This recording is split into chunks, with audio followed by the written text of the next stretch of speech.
Thank you, everyone, for coming. It's 5 o'clock. I'd like to call the September 28th, 2023 meeting of the Bloomington Historic Preservation Commission to order. Dee, would you call the roll, please? Marlene Newman. Ernesto Castaneda. Here. Daniel Schlegel. Here. Sam DeSoller. Here. Matthew Seddon. Here. John Saunders. Elizabeth Mitchell. Here. Allison Chopra. Bernard Cross. Here. Duncan Campbell. Kirsten Hawley. Aaron Duffy. Here. Chris Thurbaum. Here. All right. Gloria, Yes. are you, yeah, we'll start it up in just a sec. Okay, I'm trying to share the screen. I apologize for. Here we go. Okay, so let me use these tabs and go to first minutes. Yeah, do I hear a motion about the minutes? Does everyone read them? Looked over I them? move to approve the minutes. And I second Okay, so we have August 24 and September 14 minutes. it. Oh. Okay, let's do it one by one. For the August 24th minute, is that, I move to approve the August 24th minutes. And I second it. okay, and we got to call the roll on that one. Dee? Ernesto Castaneda. Yes. Daniel Schlegel. Yes. Sam DeSoller. Yes. Matthew Seddon. Yes. Elizabeth Mitchell. Yes. Bernard Cross. Yes. Motion carries. All right, and once again for the September 14th minutes. I move to approve the September 14th minutes. Go team. I'll second it. Dee?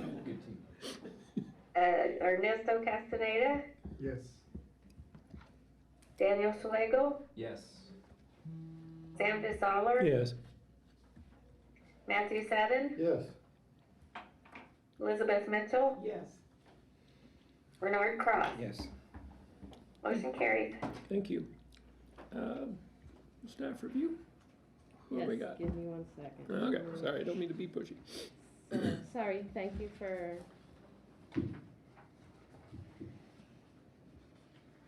So, before we start with all of the cases, we have Tim Street and from Parks and Recreation to talk a little bit about two things. The first is it's at the very end of the packet, I believe. I think the last page of the packet, very last page, should simplify things.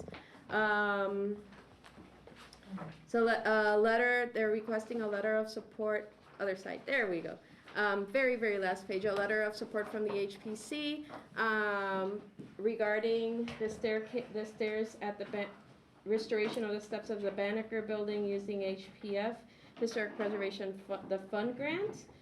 So they're working on that application. I'm gonna try to share some images. I apologize for my kind of ad hocness. So yeah. Thank you. Good evening, everybody. I'm Tim Street. I'm the Operations Director for Bloomington Parks. I am Jonas Chang, the Grants Research and Sourcing Manager in the Controller's Office. Jonas is an incredible resource new to the city, helping us with different kinds of grants and applications, and he's been helping us with this. One, I apologize for sort of jumping in line on the agenda. I have another public meeting right after this, so I've got to transition to that. So we're here for just two things tonight. One, to ask if the HPC would be willing to write a letter of support for us. So the Benjamin Banneker Community Center, the front steps of it. Gloria, if you maybe pick one of those, it's a little more zoomed out. Oh, sorry. Let me pick that. I'm using two mice and mixing them up. There we go. So the front steps of it, some number of years ago, I don't know the exact year, these lower steps were restored and had masonry work done. The upper steps were not, and as you can see, they're very worn from salt application over the decades, very uneven and unsafe at this point. So earlier this year, we engaged with Baker Stonework for a budgetary estimate and got a quote from Texicon Quarry on some limestone that would match the buff nature of the limestone here. to replace these stair treads in the same fashion. Jonas has been helping us with the DNR's DHPA, Designated Historic Preservation, I believe, grants. Yes, I'm not sure if it is. The Banneker Center is on the NRHP, and so we are looking for a letter of support that would support us following the rigors of the DHPA grant, of course, in terms of the historic restoration, to get this done. Potentially as soon as fall of 2024, if awarded. We've got to apply in the next couple of weeks. Sorry, your meeting kind of came late in the cycle here with where we were doing it, so we are looking for a letter of support by next week. And the other thing I would mention is that the grant requires a principal investigator. For now, on our grant application, we are planning to submit as to be determined. Would you like to talk a little bit about that? You're more familiar with that. Yes, the principal investigator, per the requirements of DHPA, needs to be an individual with a graduate degree in history or architecture or historical architecture. And this individual would essentially ensure that the restoration work being done on the historic site is following correct protocols in terms of soliciting contractors and reviewing any plan work to make sure that it will be restored correctly and safely without damaging the site. And in the final stages of the work, ensuring that the work that was done follows the original design of the site, and assuring that DHPA that the funds are being expended properly. So the application will be viewed as stronger if we have an identified principal investigator. And again, we don't need to have one named by the time that we submit it, but we will need to solicit an individual eventually before we begin the project regardless. So we are just looking for help finding someone who would help have the requirements and who could possibly work alongside me after we get the contractor to get that process complete. Those were our two things for the evening. Okay, well, thank you very much, and I'll leave it all up to you. So, I have to be a little bit careful with what I say, but we do have a current HPF grant running. I just can't talk a lot about it without consulting so that's something that you'll be, if you do get the grant, you need approval just to mention that. So, so at some point there will be much more details, but that being said, but we're still eligible to apply for the yes. year. Yes. Yeah. So a city can apply twice, and we are a certified local government, which means we get a 60-40 matching grant instead of 50-50, which is a nice boon. And construction, this type of restoration grant, there's different lines. There's the line for more intangible work, like research work, and then there's a line for physical work, and so this would be for the physical work line. Anyways, just opening it up to all of you. And I think I would just like to, if anyone has questions or comments. Chris? Okay, we'll go, yeah. Yeah, the front of those lower steps are hand tooled. Is that part of your project? These steps here, They appear to be hand tooled on the face. these are outside of what would be the project limits for this project. No, I understand. Oh, but- sorry. But they also would want to match the stairs above. Yes. And isn't that tooling on the face of the step? I need to verify with Baker Stonework because I'm not an expert in that. Right. They've been helping me with some of the specifications, but yes, the intent would be, as we go through this, to match the exact facade and the exact finish of the treads that are there. Right. Yeah. Okay. Yep. It'll make a big cost difference is what I'm Got it. saying, so if it's been overlooked, I just wanted to point it out. Okay, I'll check into that before we submit. Thank you. I haven't been up this way in a long time. I usually go around the other side. Is there like a platform up there so when you open up the doors, you're not stepping back down the There is. steps? There's a landing, yes. Okay, that's what. And the second thing is for the person you need to look for, have you contacted like Cultural Center or Second Baptist Church? We have not, but we could try both of those resources. Perfect, thank you.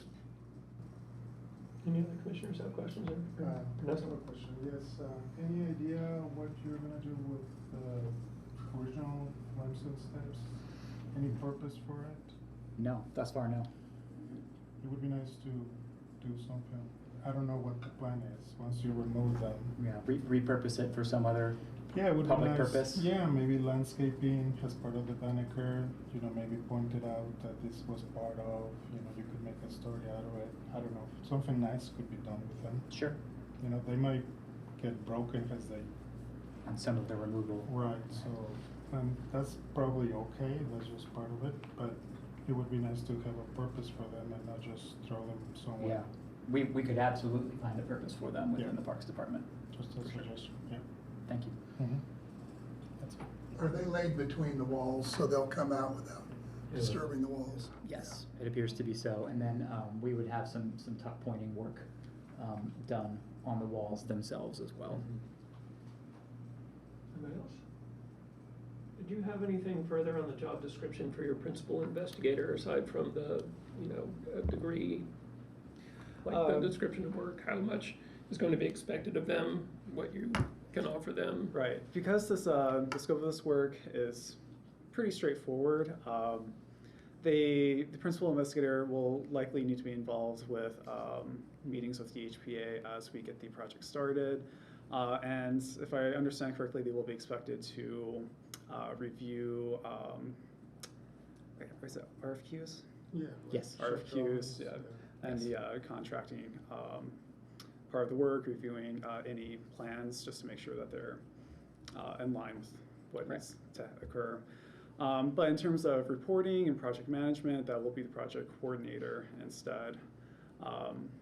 The PI, we are hoping to get an in-kind contribution work from them, so without payment, but we could also work with payment for their, work. That's something that they would want.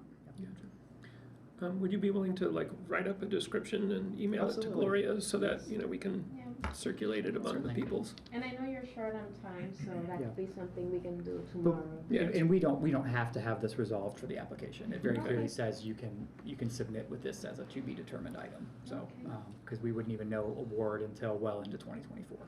Okay. So, And you'd obviously pay attention to mortar color, yes, yeah. yeah, Mhm. and limestone color as Yeah. well. Yeah. Mm. So, And finish. Yeah. And that's part of what the PI, alongside me, I don't know history that well. I don't know historic architecture, so that's why we have the PI come alongside Mhm. to make sure, along with the expert masons that we'd work with. I know Baker Stonework has done a lot of historic work for the city. They do a lot for us at Rose Hill. Very good.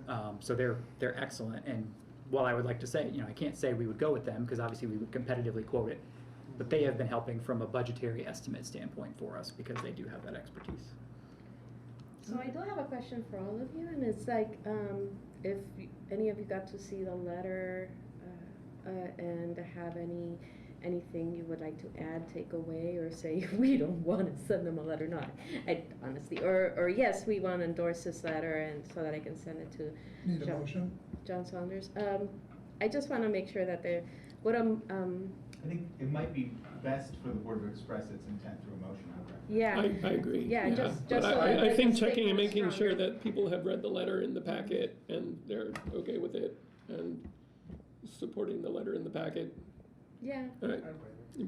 I move that we approve sending the September 28th letter from John Saunders to Malia D. Vanneman regarding the Banneker Center project and Historic Preservation Fund grant. Do I hear a second? I'll second. All right. Dee, would you call the roll? Ernesto Castaneda, Yes. Daniel Schlegel, Yes. Sam DeSaller, Yes. Matthew Sutton, Yes. Elizabeth Mitchell, Yes. Bernard Cross, Yes. motion carries. Thank you very much for your service, and we will check out those resources. And just to clarify the letter, you can give that to us and we'll put it in the packet with everything else. You don't have to actually send it off. Okay. Thank you very much. Sounds All right, good. and also in that project description, Thank you. Let me share the correct. Share, where are these?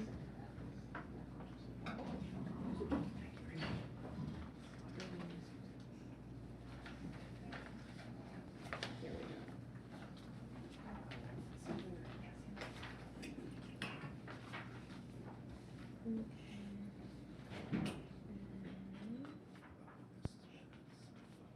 Okay.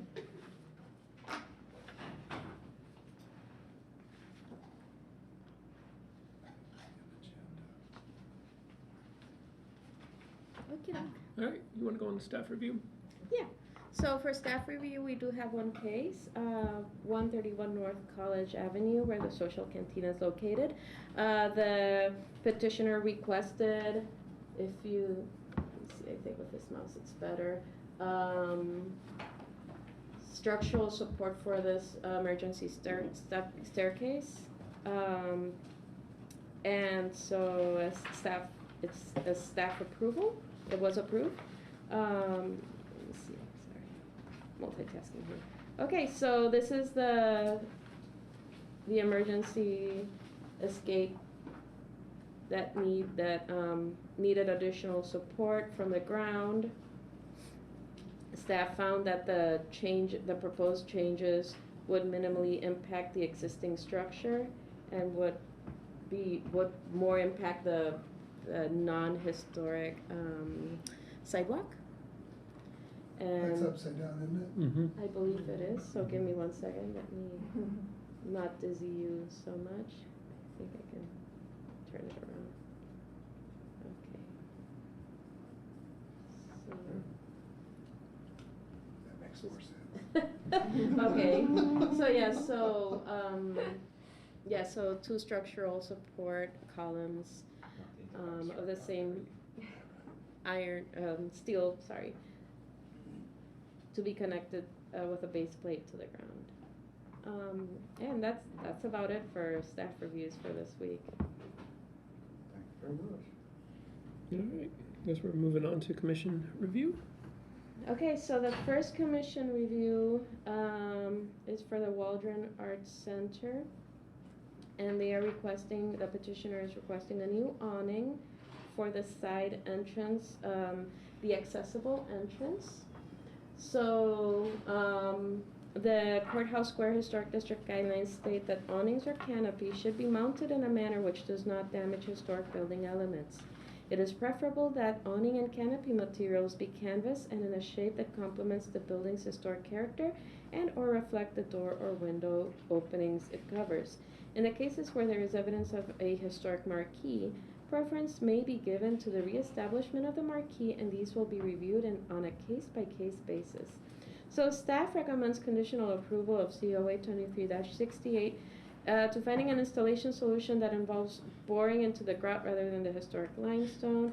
The proposed marquee is consistent with the Beaux Arts marquees that would provide a dignified entrance for visitors who need accessibility. So this is the accessible ground entrance that currently doesn't have any sort of overhead protection for visitors. And the petitioners, they had applied, and this had been on the agenda for the previous meeting. However, the petitioners couldn't make it to that meeting. So they did include additional images of local precedents in the area. And I'm gonna just scroll down a bit. So here is, this image is facing, let's put it here. Okay, so now it's facing north. The awning location is on the south side of the building, so you can see it here. And this is a rendering of the proposal. And here are some images of the location from a distance, so you could see the materials, the door within the context of the site. Here's another image, so it would be this door over here. I'm using 2 mice, and that's not great. Okay, and these are the precedents that they use. The O.P. Taylor marquee with a star fixture, and the Shaw marquee. And with that, let me see if there are the petitioners here? Oh, perfect, awesome, thanks. You wanna? Okay. Yep, come on up.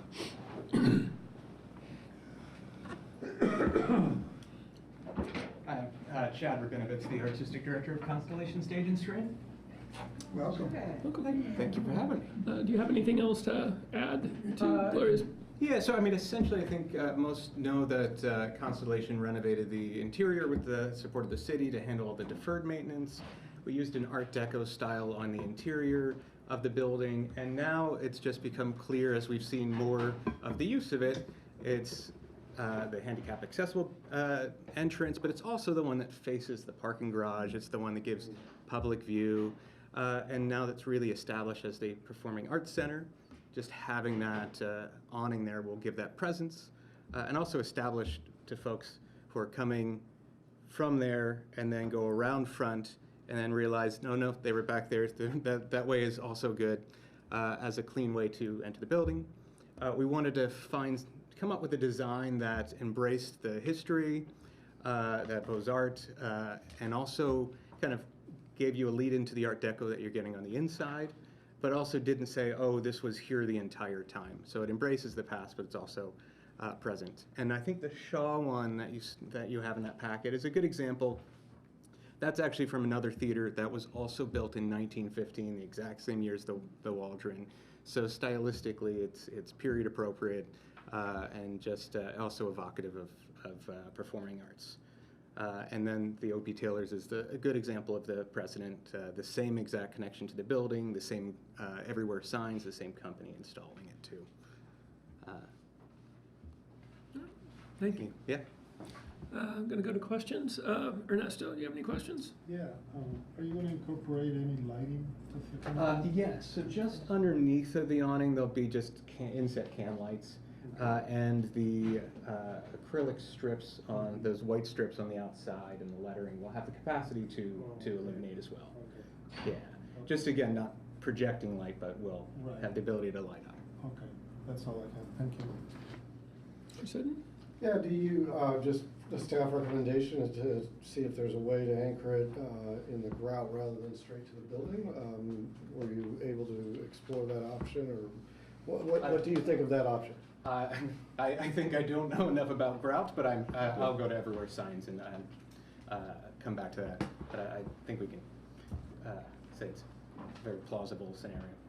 Yeah, okay, I was just yeah. checking. I don't know either, but maybe some of our architects will be able to say. They'll get there. Yeah. They'll get there, all right. I just thought I'd ask the question. Sure. That's it, that's all I got. Well, Daniel? I have no questions. Elizabeth? No question. Chris? So the letters and the lines are lighted, is what you mean? Correct. That would be nice, yeah. Okay, just Thank you. wanted to know. Yes, I have a question. It says here that the exterior doors of the Waldron will be painted black with gold, which will look great, I think. But what's the plural? Are you referring to besides this side door, are you So referring to the there's- front or to the big double door? To the front, and then there's also garage doors. The if we go garage to door. that, there's Okay. 2 garage doors that goes to next to FHB as well. So all of them? All of them. They're all green for Ivy Tech. Right. Thank you. No question. Do we have any questions or comments from the public? If anybody's online, raise your hand. How are these lighted? How are they lighted? So it's acrylic with LED. So, and they will have. Behind, you mean there will be LED behind the acrylic, is what you're Correct. saying? Yeah, so it's a very thin strip and will have the ability to affect different colors. Right, are they projecting out? No, it's completely decorative, I guess is the way to put that. The only thing that's actually intended to illuminate for light is underneath. But the letters that have lighting behind them, are they sticking out an inch or? Yes, yeah, that's on top of the aluminum facade. And how do you do these light bars? How are they lighted? I'd say they just cut like an aluminum panel and put a piece of plexi behind it and do the whole thing that way, but. Yeah. From behind the panel? Inquiring minds want to know. I'll find out. I believe it. I mean, I think it's just with the LED tape, essentially on underneath an acrylic strip, so it can be cut to length. Did we have anybody from the public asking anything? Gloria? I don't see any raised hands. Do you have another question, Ernesto? I have a follow-up on Yeah.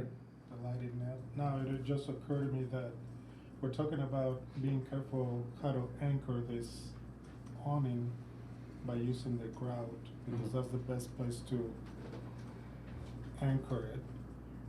At the same time, it occurs to me, how are you gonna bring power to the lights without not touching the limestone? And this is more of a technical, into the weeds Yeah, kind of but thing, but. yes. But I think that the answer to that, if we look at that photo, there's exterior lighting and power there Oh, so already. you're gonna So we should be able to try tap right jump into from that there. power with Okay. those emergency lights out there. Okay, good. All right, I've got a couple questions if we're exhausted, the rest of us. Do you have dimensions of how big this thing is gonna be? Sure. It's 93 inches wide by 54. So if you look at that from the image of the doorway, we're able to pick up 31 there maybe. It's literally designed to be a single, so the width of this framework of that So the outside edges of the marquee align with that align with vertical that. plane? Yep, and then if you were to look at the ground below, those are essentially 54-inch deep panels on the ground. So it looks like it is pretty much mirroring exactly what was designed to be there, instead of, I think anything smaller would look like it's too small for the door, anything bigger is making a bigger statement than we're trying to make. And how tall is this thing relative to how tall that band of stone is at the top? If we look at the samples, I don't have You wanna that look depth at the and that rendering? height memorized. The rendering might be a closer kind of proportional example, but I can find the exact Okay. height to that. I don't know if that's in that packet. I didn't see that. Okay. And have you had an engineering study done to, I mean, there's gonna be a lot of wind load and snow load and how many attachment points you need, and has that been done? That has not been done, but we're working with both Laurenwood Builders, who handles all of that, our work for the building, and Everywhere Signs to do that. Step for us was to make sure we had approval to move forward on this. Gotcha. Those stars will have to be where they have to be, so asking them to be in the mortar is not gonna happen. Am I right? Are you asking a question? I'm right? I'm stating that Yeah. if they're gonna hold that up, This is gonna be hard. They're they gonna, have to find We're the gonna find mortar. yep, They're not gonna be where they're supposed to be. they're not gonna be where they necessarily want it to be.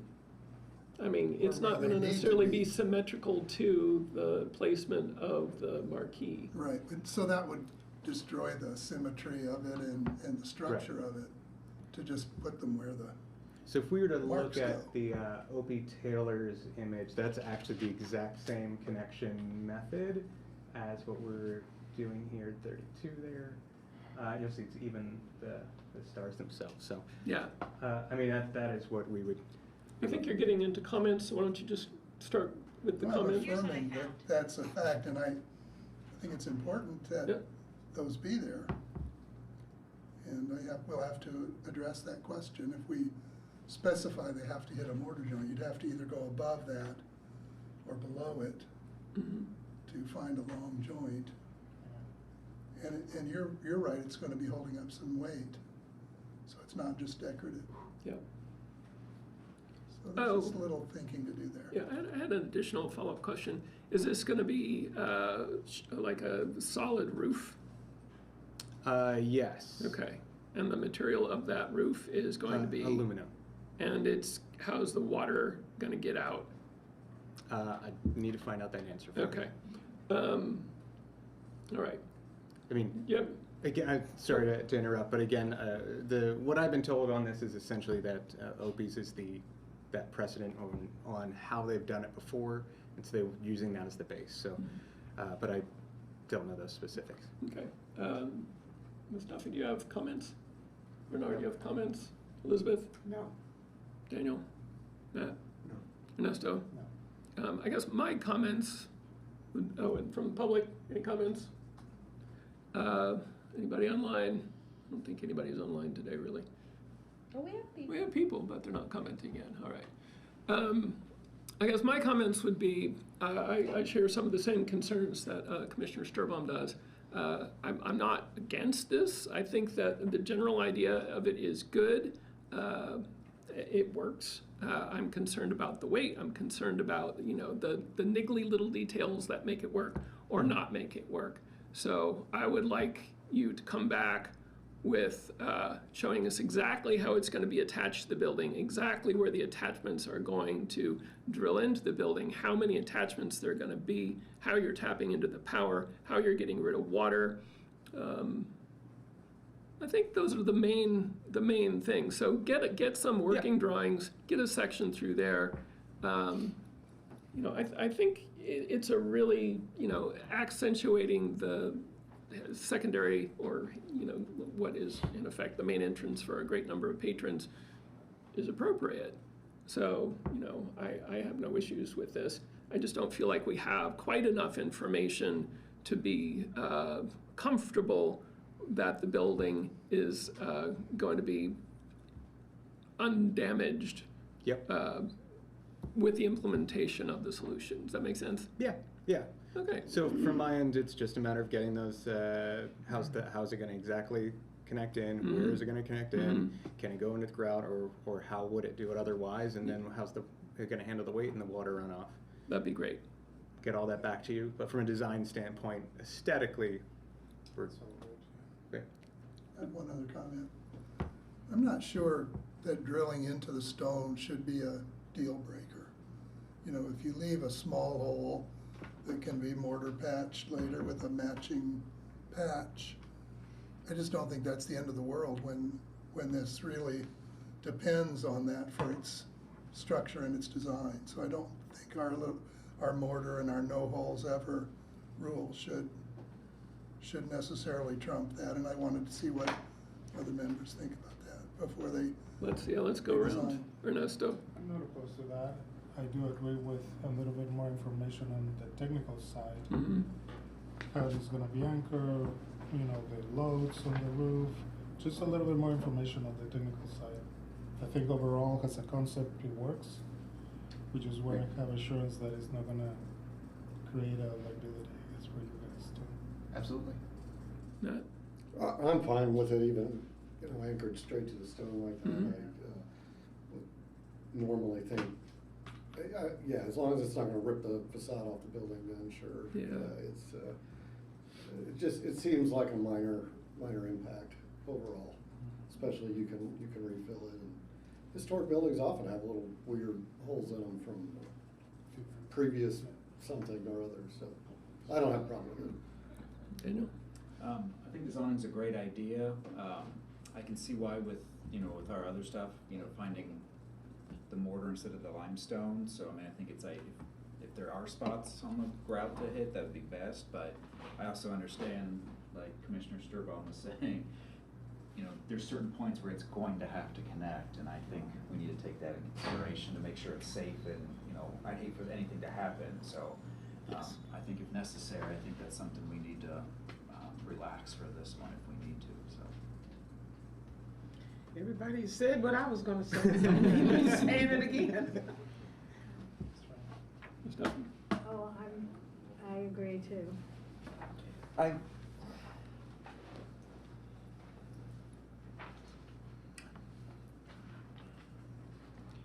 Is there no other way of supporting the structure than, if it were to come down to drilling holes where we would not necessarily want holes to be drilled, are we saying that there is no other way of supporting the structure that would be accommodating, would be appropriate, other than drilling holes where we would not necessarily want holes to be for us to make this exception?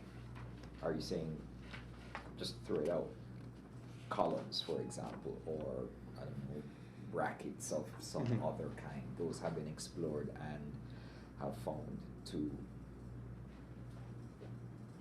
they would not work. Have we eliminated everything else as an option to support this awning? Sure, I think the short answer is we haven't, in order to stay stylistically with what we were aiming to achieve, we haven't explored that. I think to answer your question, we'll explore where it can come in and see if that is a problem. And I'll also speak to the company to see if there's something that we, as an alternate option, what we could do. But it's mainly from a aesthetic standpoint. Because I think when we start doing those things, we start veering away from the 1915 awning that wouldn't be there. And I'd say adding 2 posts to an accessible entry would be a problem. I mean, I wasn't prescribing an alternative. I was just saying there must be other alternatives. Yeah. And have you considered those alternatives and eliminated them for one reason or another? Yeah, and I appreciate the question. Right. It would help me if when you come back, you'd say, hey, we tried holding it up with, we tried duct birds tape. or something. Yeah. That wouldn't work because they get tired and the thing fall. It would be nice if you'd say Absolutely. what you explored and why you eliminated that. And Yeah. this being the only option. That would help me. Sure thing. I mean, this is an outstanding building. I have to confess that drilling holes in the stone of an outstanding building makes me a little leery.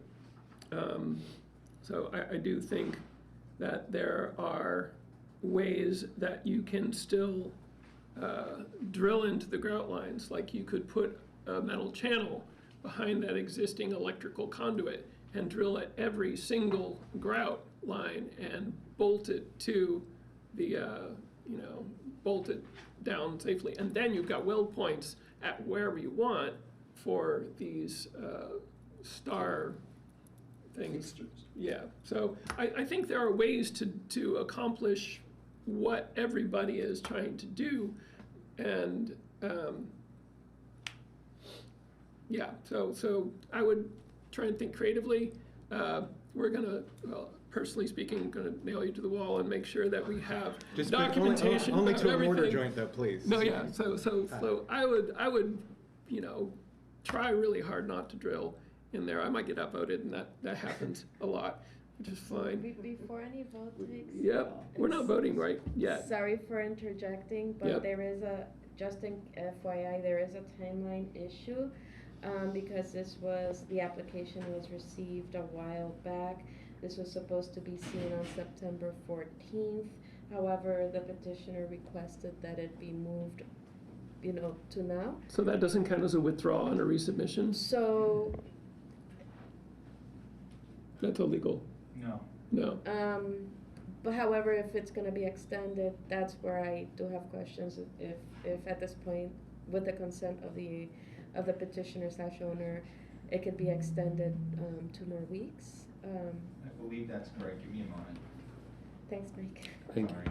No, you're good. I just want to make Yeah. sure that Yeah. we're all, moving forward, regardless of what decision is made. I don't want to, put everybody in a corner. No. What would be helpful is the commission inclined to take another couple of weeks? I think that's what I'm hearing, but. That was, popped into my head. If I would feel comfortable saying, get the additional information and just email it to Sam. And if Sam feels comfortable with it, I'm comfortable with it. We're comfortable with the overall design, the concept, the options that have been discussed, and I would be comfortable doing that. I don't know if that is allowable, but I'd be willing to make that motion. So you're suggesting that you would approve the COA contingent on the chair's subsequent satisfaction? That's dangerous. I'm sorry. I'm not, that is, I hear laughter, but I'm not mocking it. It is a little funny, I agree, but in a way. Like a to free me- pony, yes. And I wouldn't be doing this all the time, Mr. DeSaller, just so we're clear. Yeah, it feels to me like a case. I'm not gonna be able to interpret the engineering stuff about bolts. So I'm sort of willing to turn it over to the folks who know. I'd like to add, I think there will be holes. And I think we should either accept that there will be holes or say that there should not be holes, because you gotta hold the back of that sign up, and it's going across one piece of stone that's uninterrupted. I don't think that's actually, I think that stone has a bunch of joints in it. Maybe. I'm fine with It holes. looked to me like it came across the door top. like a lintel and that it was one piece. If you look like at that guy, I can, This, yeah. right there. Yeah. That's not one piece? I mean, I think those are mortar joints, but I could be wrong. Well, they might be. I'm not sure. But I'm just suggesting that we ought to decide the whole thing, or the whole thing. okay. Say what you mean. So after staff, preservation and legal staff conferred, 30 days from the original day, hold up. Let me look at the calendar. Yeah, that looks like it's a bunch of jack arches. Sorry, I know. I'm like Yeah. So I getting think you lost could here. drill into that, put a plate, backing plate. Yeah. Ah, It's the other holes at the top that we have to concede on, I think. Yeah, but I think there's gotta be joints there too, but they just won't be regularized. 8:31. Yeah, so that's what I'm saying. But that's why I'm saying do it. To 9:24. So an additional month? No, you put it behind the electrical Okay. cable. Okay. Okay, so before we continue, if the applicant would consent to it, the HPC would be able to extend it 30 additional days from so August 24 to September 24. We're already September 28, but like extended until August 24. October 24 would be like the maximum. So that's a conversation for all of you to have. Would you be willing to come back to us and extend the deadline a bit so we can talk about this a little more? I'm having a great time. Let's do it again. So the next meeting would be October 12th. October 12th. Yeah. Great. I'll get to work on all that information for you and come back with some options. And if you do have questions in the meantime, send them through Gloria and I'll. But you all have to make a motion on this. Oh. It's a motion to extend until, for another 30 days. I would say a motion to continue consideration of the petition with the applicant's consent to October 12th. What he says. Do I have a second to that? Second. All right, Dee, would you call the roll, please? Ernesto Castaneda, Yes. Daniel Schlegel, Yes. Sam DeSaller. Yes. Matthew Sutton, Yes. Elizabeth Mitchell, Yes. Bernard Cross. Yes. Motion carried. Thank you so much for coming in. Thank you guys. Appreciate it. Thank you so much. We'll keep in contact. Sounds good. Sure.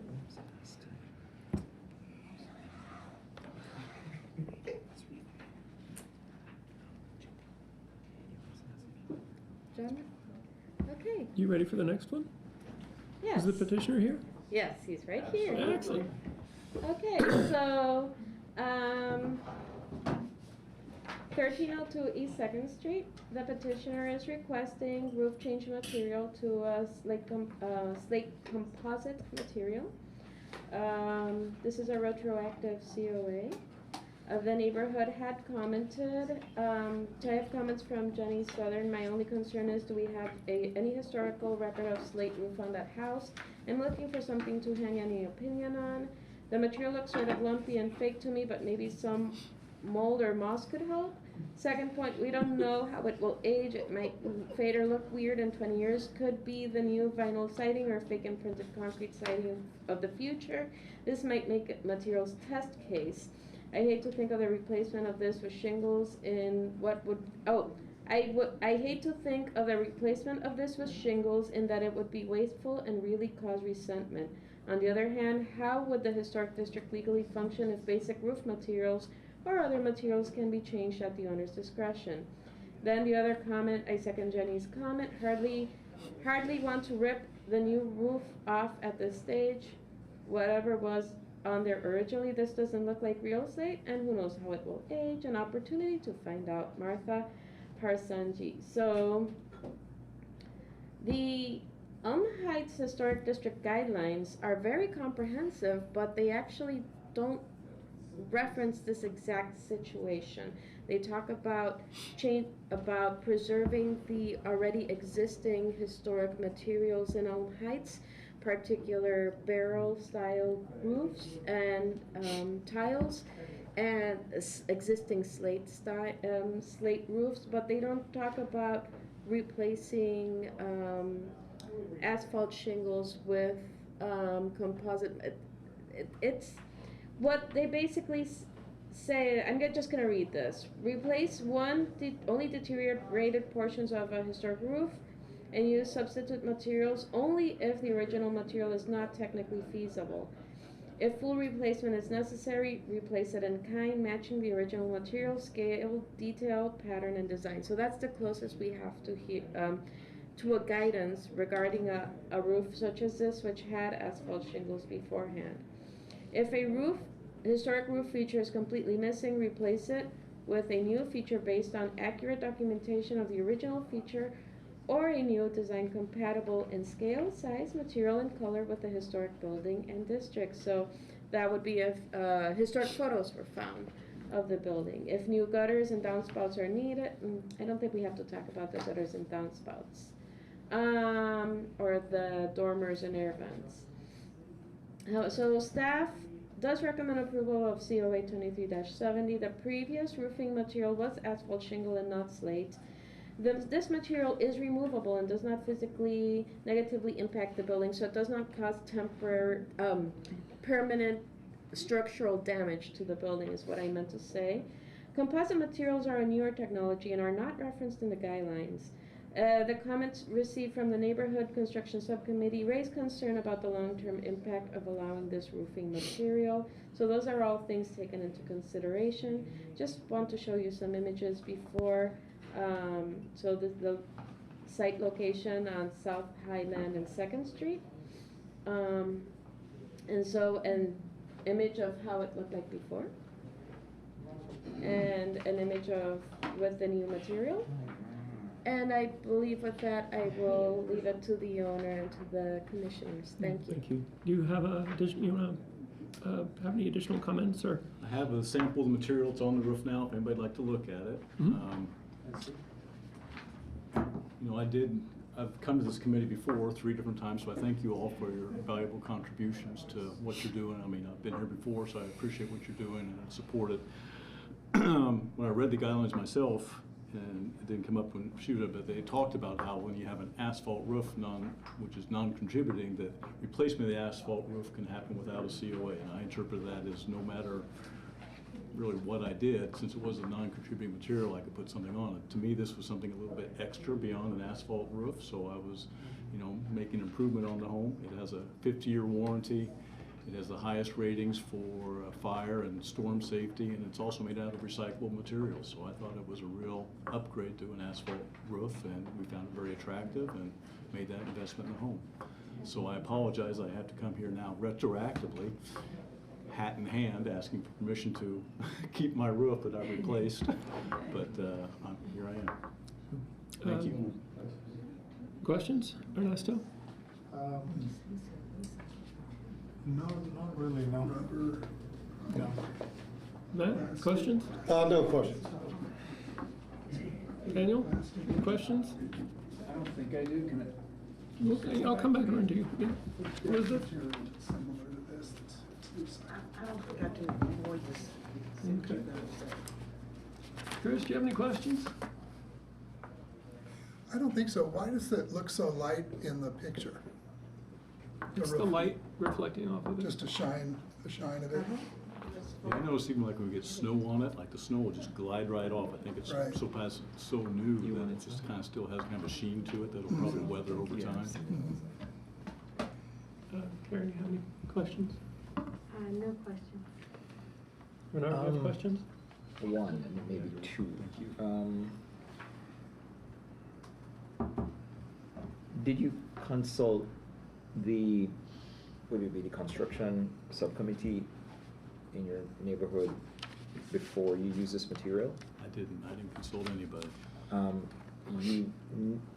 You're aware that you do live in a historic district? Oh yes, I do. Right, and there are guidelines. Did you think to consult the HPC before making the change? No, in fact, I read the guidelines. That's why I attached it here. I had a copy at home. I've been to this committee 3 times before for new structures and a fence and whatnot, so I'm not unfamiliar, but when I read this material, knowing that I had an asphalt roof and given the sentence that I've underlined there, I felt like I was in the clear to replace my asphalt roof. Yeah, I looked at it, it is actually a little bit ambiguous. It can definitely be read as if it's asphalt, you don't have to worry about it. So. I was, okay, so, Sorry. are my questions only for him right now, or can I? You can ask anybody questions. So, have we dealt with something like this before? Mhm. And if we have, I'm trying to establish, is there a precedent for? Yes for and no. this? There was a case on First Street, the Ricketts house, where they used this as a precedent, not realizing that this had not been approved by the HPC. So the other part of that, which is different from this, is that they had historic photographs showing that it had sort of a faux slate roof before, which had been replaced with asphalt shingles, and they wanted to go back to a different faux slate roof or synthetic slate. So it's sort of, kind of, but not exactly. Sort of, kind of, but no. Okay. I'll save my next thing until comments. Okay. Does anyone from the public have comments or questions? I think all of my questions have been covered. I will move on to comments. Ernesto. I thought I had comments in my head, but I just forgot.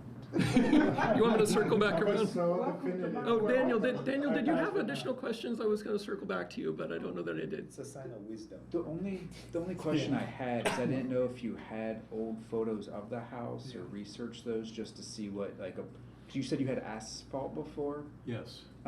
If you had just looked into what was there before asphalt, I was just curious. Yeah, I had no idea what was there before. The previous owners left town, and yeah, our neighbors didn't have any idea either. Okay. All right. Comments?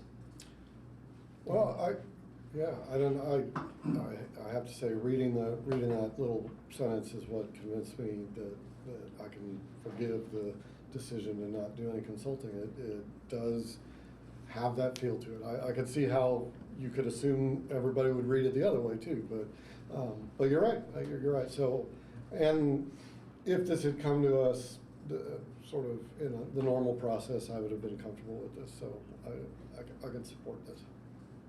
Daniel? Yeah, my sentiments would echo what the Commissioner said. Can I remember. Oh, spit it out while it's still there. Yes, I think it's basically what has been said here. I think in part is just because technology has surpassed what it was written as guidelines, hasn't sort of touched on the advancement of technology versus what it could be done or not. So that leaves that sort of a gray area. I'm not sure, but I agree with them. It would be a pass. I would approve that. It would come, yeah. I'm saying the only other comment I had is we do have a lot of resources in town for finding stuff. So if you ever have questions, I know a lot of the commissioners can help direct you to some of those resources we have, or if any of your neighbors ask. Right. We do have a lot of great resources in town. Thank you. Elizabeth, comments? I like the way it looks. It's, I don't have a problem with it. Chris? Yeah, I'll pick up on Ernesto's comments that preservation, I've been in preservation a long time, and for instance, windows now can be manufactured that are identical to the windows that get replaced, and we haven't quite caught up to that issue. And roofing like made to look exactly like slate or very close to slate wasn't available 40 years ago, I'd say. And we're kind of, if the world would just stay still, we'd be fine. But, you know, it just keeps changing. So I would advise us being flexible on this one and really saying it looks good on the house. Yes. You really should have asked, but you know that now, and you know, that's where we are. Ms. Duffy? Well, I too can see how you would make that mistake in reading the guidelines. So maybe the neighborhood needs to be sharpen up their guideline if they have a different intention, I don't know. But, and I think it looks nice too, and it's actually an improvement. I thought of another, if you're done, I want to get tail on yours. Adding the guidelines that, you know, you should review roof changes would not be a bad idea, because there was a renter who was, a tenant who was putting red and white striped roofs on his houses. You know, we didn't think of that. But if we decide, oh, we shouldn't review roof changes and it's gonna be shingles, you know, then the red and white roofs start proliferating. So that would be a good thing to add to guidelines. Go Hoosiers, yeah.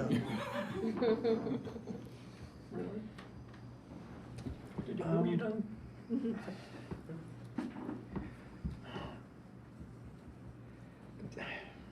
I'm less concerned about one material versus another, and my issue is the integrity of the system that we've created, and we've created this system for a reason, because we want as best as possible to preserve the physical history of Bloomington in terms of its buildings. And so I'm going to speak to almost the spirit of the regulations versus the letter of the regulations. It's almost impossible to write a regulation or a law or something that will take into account every single possibility that could happen, or you'd end up just being, you know, overwhelmed with paper. And so I would like to know that there's a spirit of ingenuousness when it is that somebody is reading regulations that may not necessarily speak to a particular thing, because it perhaps wasn't thought of, you know, 15 years ago when the regulations were being written. And, you know, to your point, it may be a bit ambiguous, but why were the regulations there in the first place? It was to preserve what's there and to keep the character there. And you're not replacing what was there with something that was there, you're doing it with something new. And if the regulations is ambiguous, one would think that you would seek clarification before you proceed to do something like this. And I'm very reluctant to create a precedent here, in that if you tilt your head one way and look at the words through squinty eyes, and somehow you can justify finding a different meaning in them to support what it is that you want to do, then we will rubber stamp it. No, I think we all should work in good faith. And whereas I will agree that it's a bit ambiguous, I believe that in its ambiguity, you should go and seek clarification. And this is where you come and seek clarification, and it should have come here. Hey, I don't really know what I'm gonna do. This is what I'm thinking of doing. Do you guys have a problem with it? I think that is what should have been done, and that is what we should, the decision that we make today should set that precedent. That's my comment. All right. So I'm going to follow up a little bit on that. On the guidelines for, if I'm reading from the guidelines, and they say, the only thing in bold print after what is required, a certificate of appropriateness is required for the following bolded numbered item. The bullet points further assist applicants with the COA process. So in bold, it says a change in appearance, either shape or materials of a roof or roof feature, including guttering. And everything under that explains that. But to me, that says the appearance has changed, the materials have changed. I mean, you can replace a roof without a COA if you're doing it for maintenance, which is, they mention in kind. So you can replace asphalt shingles with asphalt shingles. It does later on muddy it a bit, I agree. It says that, oh, these asphalt roofs aren't important. They last 20 or 30 years and then you replace them. But I think the assumption there, and reading everything else, is you replace them with an asphalt roof. So let's say, for example, you didn't replace it with a slate shingle. You took your roof and you wanted to upgrade it, so you put a standing seam roof on it, or you put a Spanish tile roof on it. I mean, and those may be less appropriate than what you picked, but it's still, for me, the same criteria. It's still the same situation. So I have to agree with my fellow Commissioner Cross over here. I also don't think it's a great idea to tear a brand new roof off a building. I don't think that is sustainable. I don't think it's responsible, but I don't think setting a precedent that says you can change out your asphalt roof for whatever you want to is okay. So, you know, if it were just me, what I would do is say, call us next time, please. Have legal, give them some appropriate fine, and next time you replace the roof, please put an asphalt shingle roof back on it, or come before the commission and say, can I do this? When the case on First Street, which passed, came before, I argued against this material. I mean, I understand a lot of people in the commission like this material, like how it looks.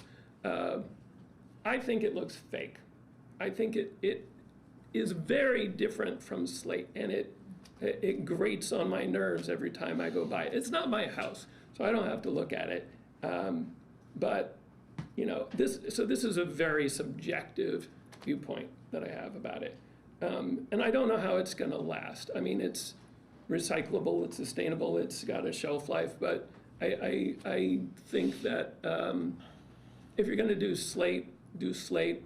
And the other thing is, if the HPC, we started this subcommittee on roof materials, but what I think we really need to do is have Elm Heights update their guidelines to say what's okay. Because regardless of what we say, it's the neighborhoods that say, you know, this is okay in our neighborhood.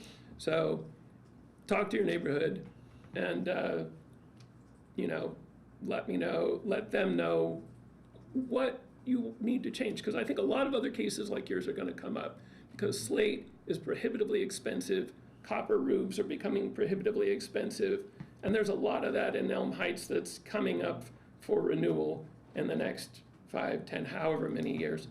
And to bear the cost of that it's pretty significant. We have a commissioner who's not here tonight who had to replace their slate roof at ruinous cost. So it's something I think that neighborhood needs to take in mind and update their guidelines. So I would like to have us do two things. One, figure out what we're gonna do to this roof or about this roof. And the other one is maybe send a note over to the Elm Heights design review people and say, would you please consider addressing this? And with that, I think I will open it up for a motion.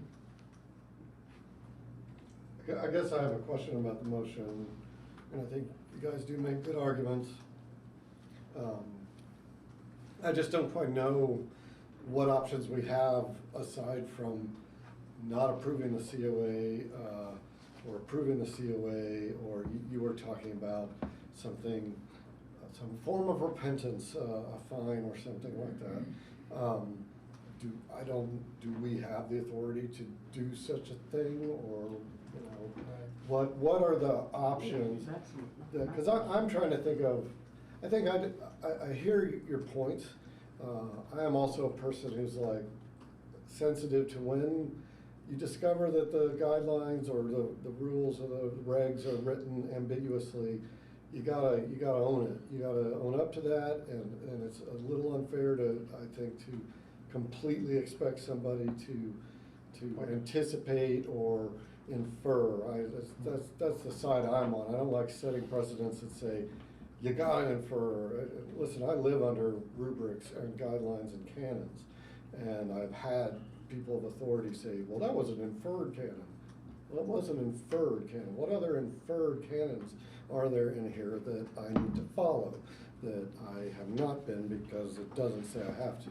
So I understand what you're saying. I guess I'm willing to cut more slack because of that. And so I would love to kind of find some favorable compromise that would reflect that, yes, you've been here before, is trying to do a good job. I believe, honestly, misinterpreted the guidelines because they are somewhat ambiguous there. A phone call would have been good. That wouldn't have hurt. You know, hindsight is 20/20.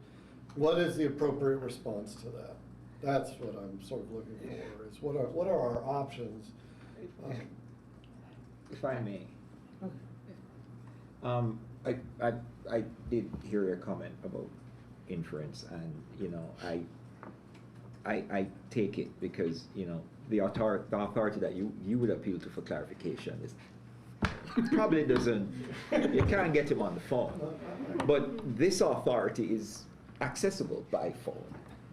I call Gloria all the time, sometimes to her deep annoyance, but she is pleasant enough to take my call and not show her annoyance most of the time. So that's what I'm saying. There really was no need for inference when you could have made a phone call or waited a couple of weeks and you would have gotten a definitive answer on whether it was appropriate or not. And what it is that I'm trying to do is impose that it's responsibility on the homeowner. You bought a home in a historic district. You know that you live in a historic district. You know that you have a responsibility. Exercise some good faith to say, there is ambiguity here. Let me approach the authority and seek clarification. And I believe that that is a responsibility that is firmly and squarely on the homeowner. If you make a decision and it's the wrong one, you own it. You can't go to the regs and say, listen, even if it's clear, I'm calling Gloria and say, Gloria, this is my understanding of it. I am about to spend a lot of money and I just want the rubber stamp. I do that. So. That didn't happen. That didn't happen. So now what? That's right. And then, like you said, setting a precedent. It's gonna happen again. So this needs to be cleared up. But right now, you made that statement.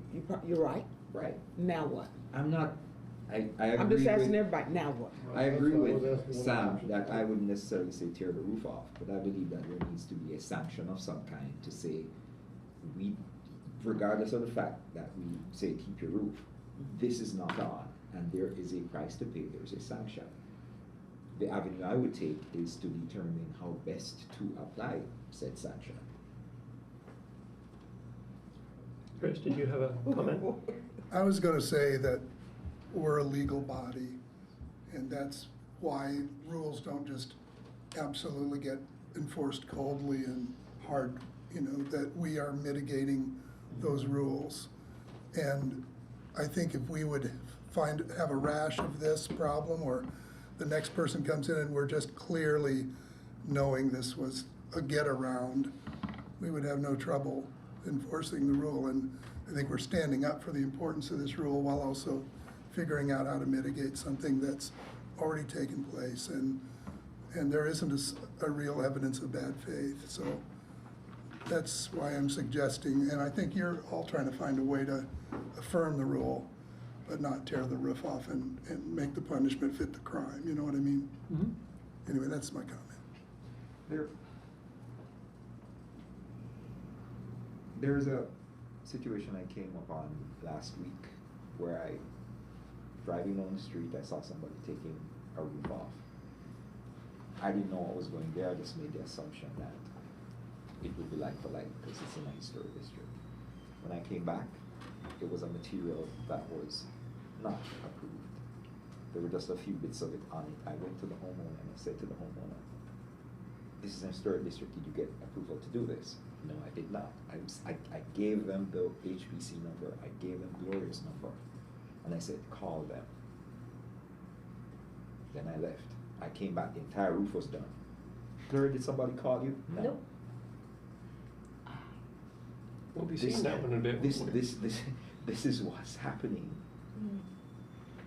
I had a conversation, maybe 15 minutes, got my phone out, got Gloria's number, he wrote it down.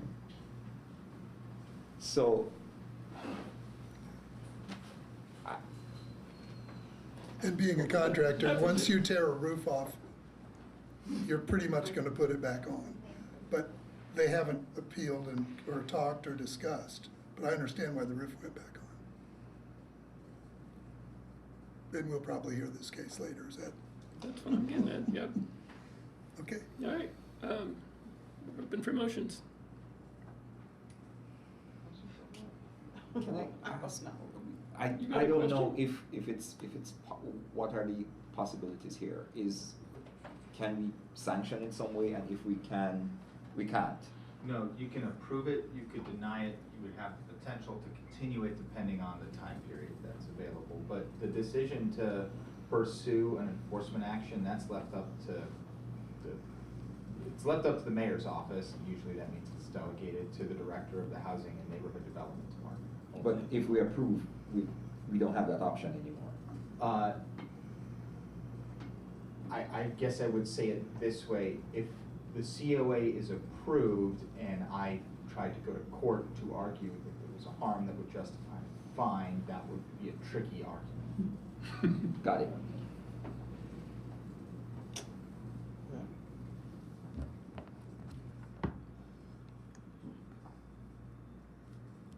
Motion. Let me do this. I move that we do not approve COA. Give me 1 second. 23-70. 23-70.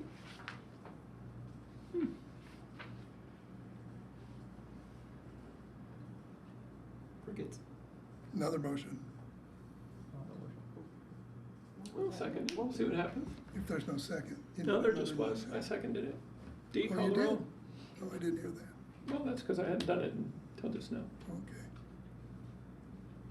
Ernesto Castaneda, Now for clarification, If you vote yes, you are voting to deny the COA. If you vote no, you are voting Voting the to- opposite of that. yes. You are not voting to approve it, but you're voting the opposite of that. So if you want to deny the roof, deny the petitioner, say yes. If you want to to get rid of this motion and come up with another one, say no. no. Matt? No. Oh, sorry, this is not my job, D's. Daniel Schlegel, No. Sam DeSaller, Yes. Matthew Seddon, No. Elizabeth Mitchell, No. Renard Cross. Yes.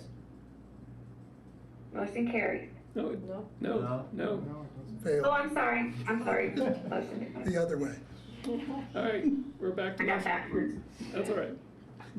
The yes means no is tricky. Yeah, right. We're still open for motions. So really only other option would be a motion to approve COA 23-70. That's what I'm hearing from legal. Can we, You could continue it, but I don't know. well, can we add conditions to the approval? Certain conditions can be, I don't know if they're certificates saying- of appropriateness Mhm. can be conditional. Mhm. It depends on whether the conditions are something we can enforce. Right. I was thinking of something from my previous life. If we just take no action and the time runs out, we haven't approved it, but he hasn't been denied it either, and we have foreclosed our option. It's an automatic to comment. approval. It's an automatic approval. It's an automatic approval? Yep. Gloria is correct. The legal consequence is equivalent to an approval. To an approval, okay, so, all right, I was looking for a, It was a fair I question. was looking for a way, it's like when the SHPO just lets a 30 days run out. It doesn't mean you approved it, it just means you didn't object to it. you know? Yeah, no, for us, Which is- it's a hard approval. It's a hard approval, okay. Time to rip the I was Band-Aid looking off. for an option. But, I mean, what kind of conditions are you thinking about adding to an approval? I can't think of any, because what I said initially is mostly this remains true. I think this was there is ambiguity, enough ambiguity in the guidelines and enough previous experience with this proponent and enough other evidence for me to think this is a honest mistake, and that if it had gone in the correct direction, I probably would have still approved it, and so, you know, I'm comfortable approving it. I was looking for, trying to find some compromise. You know, if we were able to talk about the size of a fine, that I'd be willing to get into a discussion over, but, you know, since that's where I'm at. I don't have any idea of conditions. I don't know what they would do that would be some form of repentance. Well, maybe you could ask them to come back when the next time the roof has to get replaced. 50 years from now. I know. Or 100 or 20 or hopefully not two. I'm open to somebody else proposing some conditions, I just can't come up with any. Do you have a question? Since you two vote no, well then what? Vote no and then he had to tear it off, or vote no means what for him? No, the thing is, a no vote leaves it open to applying a sanction, which is what I asked legal. If you vote yes to approve it, you've basically denied yourself, effectively denied yourself the ability to apply any kind of sanction. But if you vote no, then you can have a discussion as to that now that we haven't approved it, what next? Which is where I wanted to drag the discussion. Because I don't think I'd vote to tear the roof off, but I believe that this board needs to show its disapproval in a consequential way to set a precedence that would deter people from doing this again. If there is no consequence, then what's to stop the next guy from doing the same And thing? you already know somebody's done that, so, okay. What's your suggestion? What would your motion be? He just Oh, made I it. just did my motion. I just denied, and then it would leave the door open for some kind of enforcement option. But if you approve it, you made it difficult and impossible Gotcha. to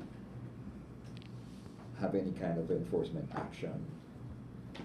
So you don't have an approval with conditions idea, that's what you're saying? No. Okay.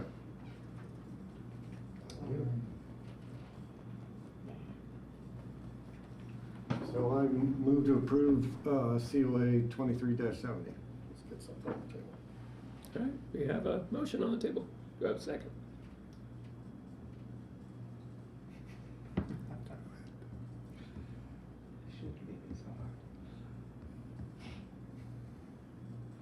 Okay, I'll second. D, call the roll. Ernesto Castaneda, Yes. Daniel Schlegel, Yes. Sam DeSaller, No. Matthew Sutton, Yes? Elizabeth Mitchell, Yes. Bernard Cross. No. That motion carries. Yes. Okay. I think either way you would have kept your roof. Well, thank you for your time. I think either way you would have kept your roof. It was a thoughtful discussion. I mean, like I say, I guess we're off the record, but I came humbly. I mean, I've been here before, and I apologize if I read these too aggressively. This meeting means you've suffered enough.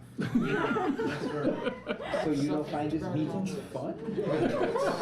No, it's. What's your idea of a good party? I think I'm doing a lot of repentance or something. I think to your point, I think we need to do something, I think it's a bigger problem Mhm. that we have here. Mhm. To address your concern, we're not here to tell him to tear off that roof, no, because that would be wasteful, right? Mhm. But also, we need to address, there are guidelines that when there is this blurriness, this room for deviation and grayness or whatever you want to call it, there has to be some language there that when there is no clarity, you have to make sure to follow process. Yeah, if you required a roof change, it would be clear, and it would almost always be a staff approval. But occasionally, it would not be a staff approval, and that would be the serious ones that would make sense to have us here. You know, we do this in our profession, you know, when something is not clear, we cannot just go and do what we think it is, right? We have to follow process. You have to call so-and-so. Do not do anything, it says clearly in bold. Clear mistake. Right? It says in bold, says, do not proceed. Call engineer, call someone who knows. But in this situation, then you start getting to the argument with, well, it wasn't ambiguous. I knew exactly what it meant, and it meant Sure, this. sure. So, you know. Somehow we need to address it. So, And we better do it soon. yeah, all right. So, does anybody want to volunteer to draft a letter to Elm Heights to say, I'll be happy to help okay, whatever. Make you Bernard the guys, sole I don't live in that authority. neighborhood, but I'm happy to. Ernesto, yeah, if you want to help, Dominate this. Commissioner Castañeda, if you do want to help, staff would greatly appreciate it. Yeah, absolutely. Thank you. if you want to draft something and send it around Yeah, through Gloria? absolutely, yeah. I would also suggest that words. something be sent to the different historic districts, just To start the conversation. to say, we've seen this problem happening and we Reviewing would guidelines recommend that periodically would be a you good include idea. this language in your guidelines. It depends, I think, on the guidelines, because some of them don't review those types of situations. Right. But yeah, I agree. Or just to That- it's- review their bylaws to see, like send that letter with the example of what we've seen and just suggest to some of the other districts just to review their bylaws to see if they catch it in other locations, besides roofing. Yeah, it doesn't have to be, it could be. It could be anything whatever, else. any Yeah, synthetic fencing, material. I think just a bright review. paint or Yep. whatever. Let's send it to all the historic districts. Yeah, I like what we're not doing. I think that'd be a good one. But there is a mailing that went out this year to everybody in a historic district Mhm. that was reminding you, you are in a district. It was a little note Lovely little card. postcard. Thank you, Gloria. And it said, be aware that you need, here's who to contact about things. But you'd be amazed how many people don't really understand what's going on, even though we're in the middle of it, but there's some people that don't. Do you let the architect just run through the? Yeah, that's what I want. Awesome. So, the next case is 200 East Kirkwood Avenue, COA 23-72. So this is to amend previous COA 22-63, and will involve, proposal involves various alterations to the previous design as the building is, the expansion is changing from residential to hotel. So there's numerous changes, and before we move on, I did want to say that staff does recommend approval of COA 23-72 with the thought to rework the drive-through fenestrations to evoke its previous use, either by altering the color of the mullions or pushing the entrance back a few feet inward, just to evoke that general space used to be like an open-air drive-through. So with that, I'm actually going to hand it over to the architect, the petitioner, Tim Cover, who is here and who has can describe in detail all of the changes. So I'm actually going to look for the page that has. Would you prefer the slide that has all the, well,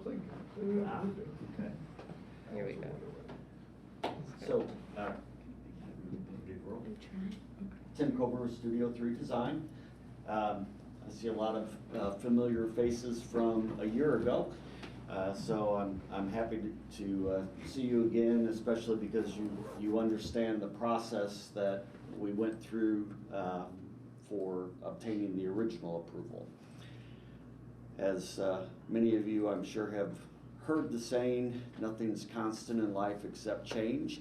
Well, I'm back again. So I think it's kind of exciting, actually. We're basically changing this property from apartments into a hotel use.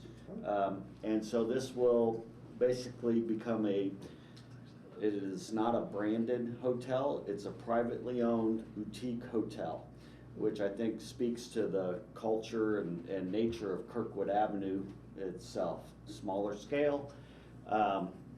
The changes, though, of use do open up the door to needing to make some other modifications. We've worked really hard to really not impact the facades on Kirkwood and on Washington Street from the original approval. The biggest impacts, and I'll walk through each item, I've tried to go through and highlight everything that's a little different than it was before. So that you're not having to try and think, okay, what did I agree to a year ago? So I'll just kind of walk around the building quickly here, and then we'll hit each side so you have a more direct look at it. But with the change from an apartment to a hotel, it was 20 apartment units. This is going to be somewhere in the 35 to 38 unit hotel. We're doing that basically. You're going to wind up with a center corridor through the building that is double loaded. So the change that actually occurs more on the east facade that is against and hidden by the Graduate Building. So that's kind of how we're making up the differences in that area. So on Washington Street, what you will see is there's a fabric canopy that we're requesting to add to the addition of the building. It does not touch the historic building. That canopy comes out to a loading zone that is along Washington Street. That will be the primary drop-off. This hotel does not have parking under it or in it. It's all valet, taking around the corner to the 4th Street garage. So this will be purely a drop-off loading zone, get out, get under cover, and go inside. And the main entrance for the hotel is really on the Washington Street front. That's the lobby of it. There's a second entrance, which also brings you into the hotel, and what will either be it'll be a public function of some sort. It's either going to be a food establishment, as far as we're talking to a bagel shop, or it may be more community space. The owner basically has carved out what's along the glass front here to be a space that interacts with the street. The rest is all hotel rooms. So this is now 100% commercial building. So we have the fabric canopy as one alteration. We have in this zone right here, that little piece stepped back originally, and there was a balcony there. We've pulled that out in line with the rest of the building face, and honestly, it just allows us to put a hotel room behind that facade. Let's see, remove the window. We'll look at that one on a straight view. Fabric awning, loading zone we talked about. There was a trellis on the top here. We're looking at more of a fabric shade structure, something that can be taken down. He wants to be able to use that outdoor space for anything from exercise classes with the hotel to yoga in the morning to having an evening event where you roll out a bar or something. It won't be a bar because there's no liquor license for this area. Let's see, this little sliver of roof here originally was a green roof when we were looking at environmental incentives. We're looking at a different approach now. So that area, which again you won't see from the street, little roof area just doesn't have the green roof anymore. And then balconies, we'll see on a straight on view, but there was always a balcony at level 2. We've just added 2 balconies on the building addition again on levels 3 and 4 as an amenity to hotel rooms. The big change you'll see on the east side is that originally you drove under the building, and there was a drive-through window that was serving the bank. Unfortunately, one of the things that triggered the change is the bank decided they were going to leave and didn't want to have a presence any longer on Kirkwood. So we started looking at what else could we do. The owners started looking in and researching basically if there was a demand for a boutique style hotel in Bloomington, and was surprised by how much of a demand there was. And so started going down this path and was seeing a lot of positive support for making that change from apartments to hotel. The other item you will notice on the front is we are talking or putting in a request with Board of Public Works just to capture about a 4-foot strip here. Our property line, well, if you start here and come in 4 feet, is where the property line is. We're looking to basically bump that out in order to have some outdoor seating along that face. And that gives us a 10-foot wide strip. It doesn't get into the brick or anything on Kirkwood Avenue. It's currently all concrete today. All right, we'll jump to next picture and I'll try and move through things quickly. All right, so Washington Street. You're seeing a canopy, fabric canopy on an aluminum frame coming out. It can be taken down, taken away, because we are in the public right-of-way with that canopy. So it will be an encroachment, so it needs to be something that is removable, basically. The window, there were 5 windows. Now you're going to see 4 windows and more of a recess mimicking that pattern that was originally there. The reason for that window being removed was simply we've got 2 rooms right behind that, and the demise wall between was hitting right in the middle of the window. It's purely functional on my end, but we wanted to still keep the feel of that across the facade. The other change that's here is this sill height was originally about 2 feet higher. And that's because before, what was behind that glass was more utilitarian space. It was a bike room, it was mechanical space. Today they're rooms. And so we wanted to bring that glass down a couple feet to open up the daylighting as well as the view if you're a person staying in there. So those are the big changes here, and again that step back is no longer in that piece. Next image.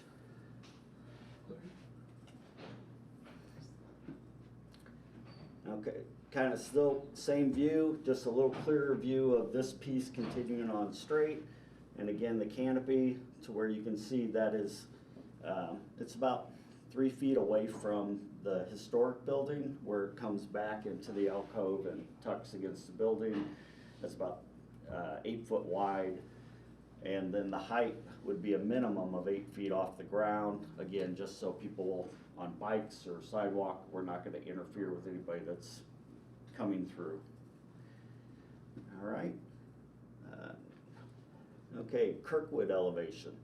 So again, Graduate Hotel, you can kind of see it ghosted in here, but we've looked at a lot of different angles along here. The big difference is this piece right here, we've brought that storefront system straight down.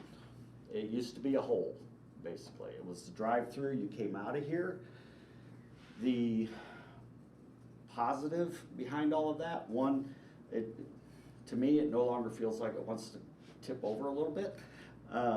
But also we're closing the drive access that was cutting through onto Kirkwood. We're closing the drive access that was coming off the alley. We've closed the drive access that currently comes off Washington Street.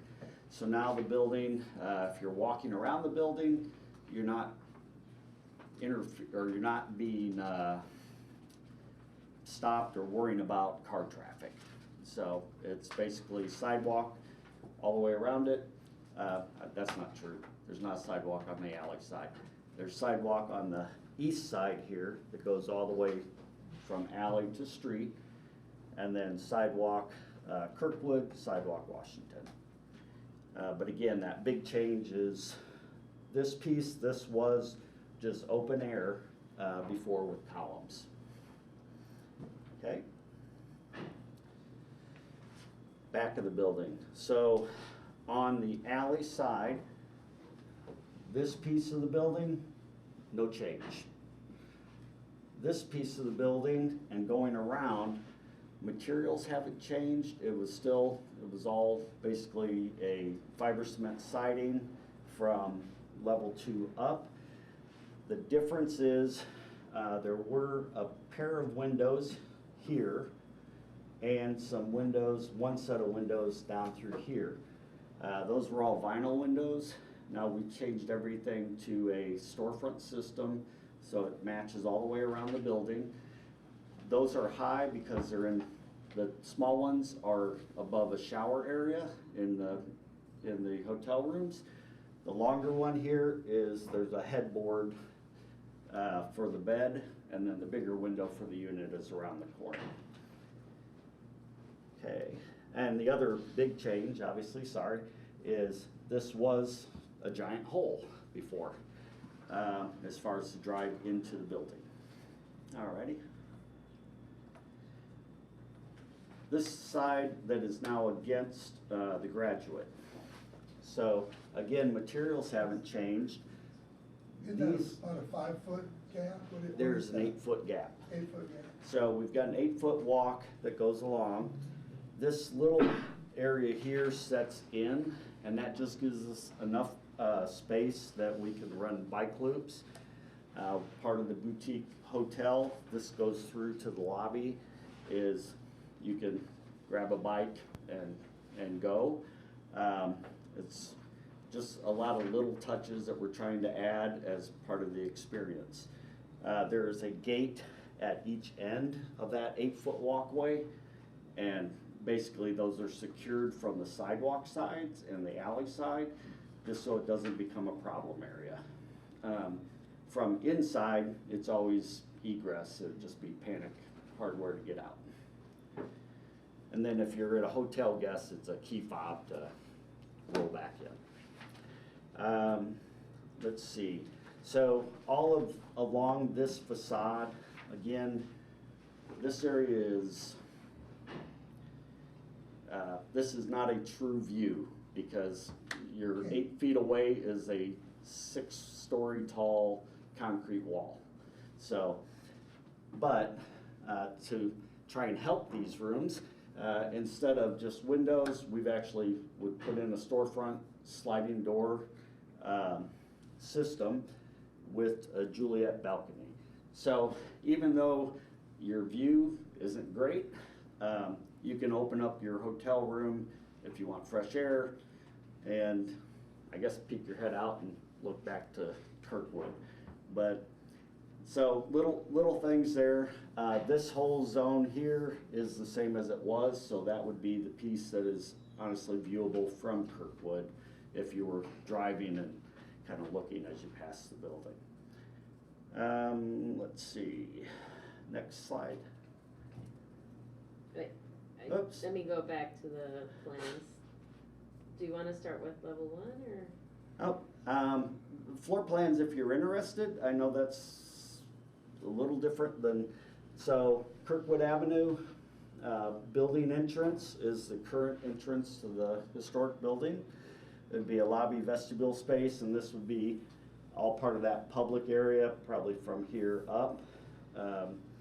There's a couple rooms on this first level, and then if you kind of rotate up a little bit, you're gonna see your main entrance is here, coming through to lobby space.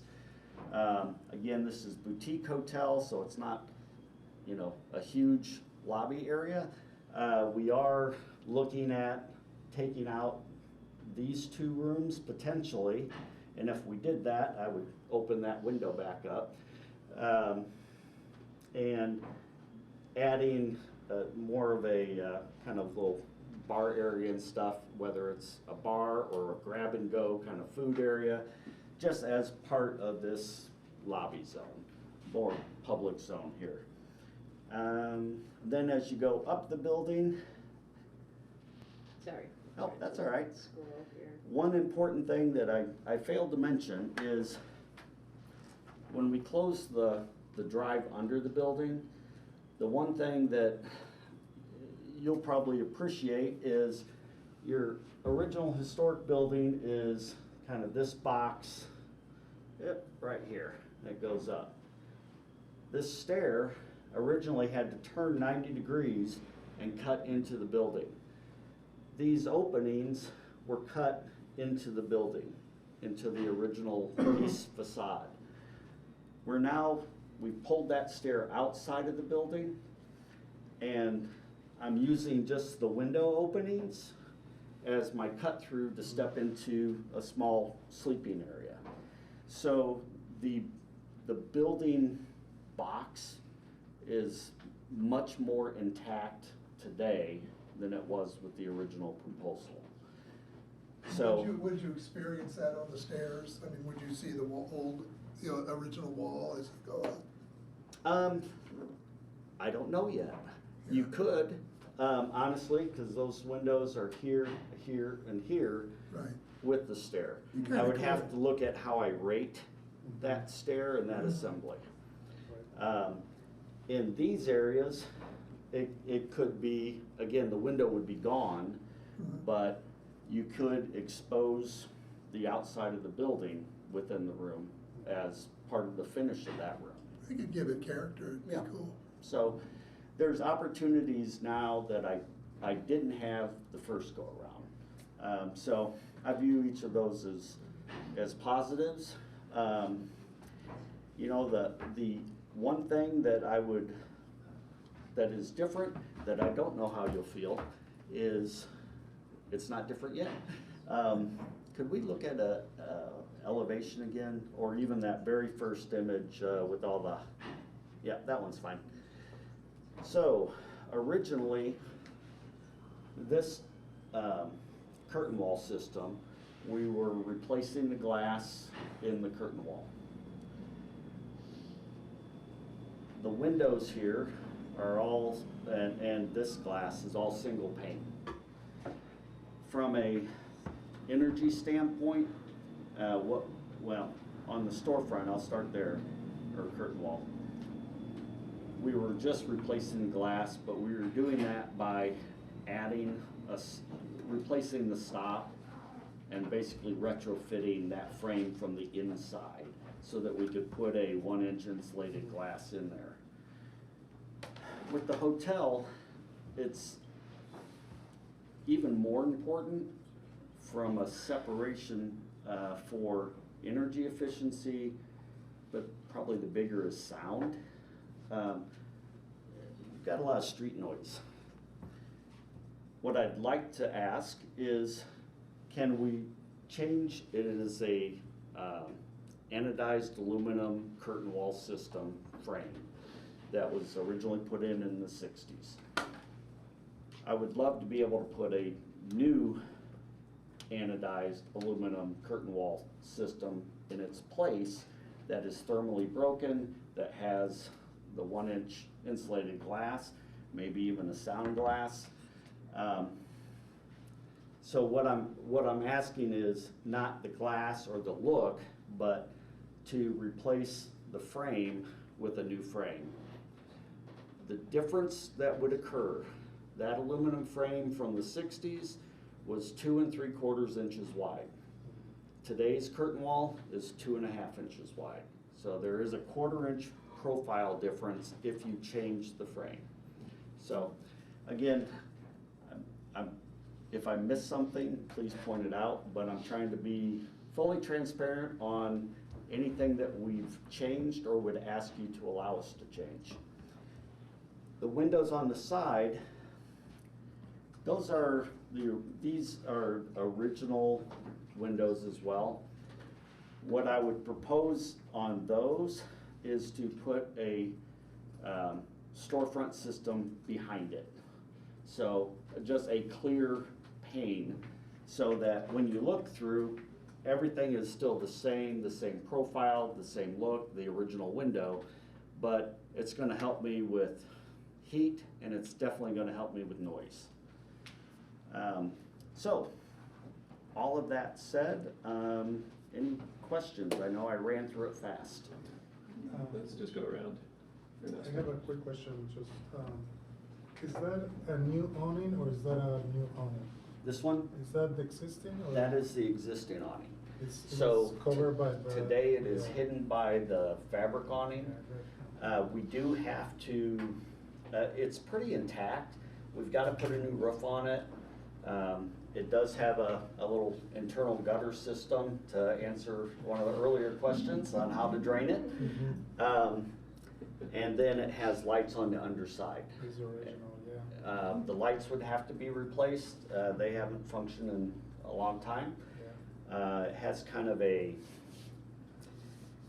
almost like I want to say stucco, but it's a scratched on surface on the underneath of the board that's there, that the lights are in. So we would repair that back to what it is, or what it was originally. Okay, that's all I have for now. I have no questions. Me neither. No questions. Could we go to the south view? 1 second. Yep. South is the Yeah, back. keep on going. That's the back, the alley side. And you want, here Right we there. go. Oh, Right.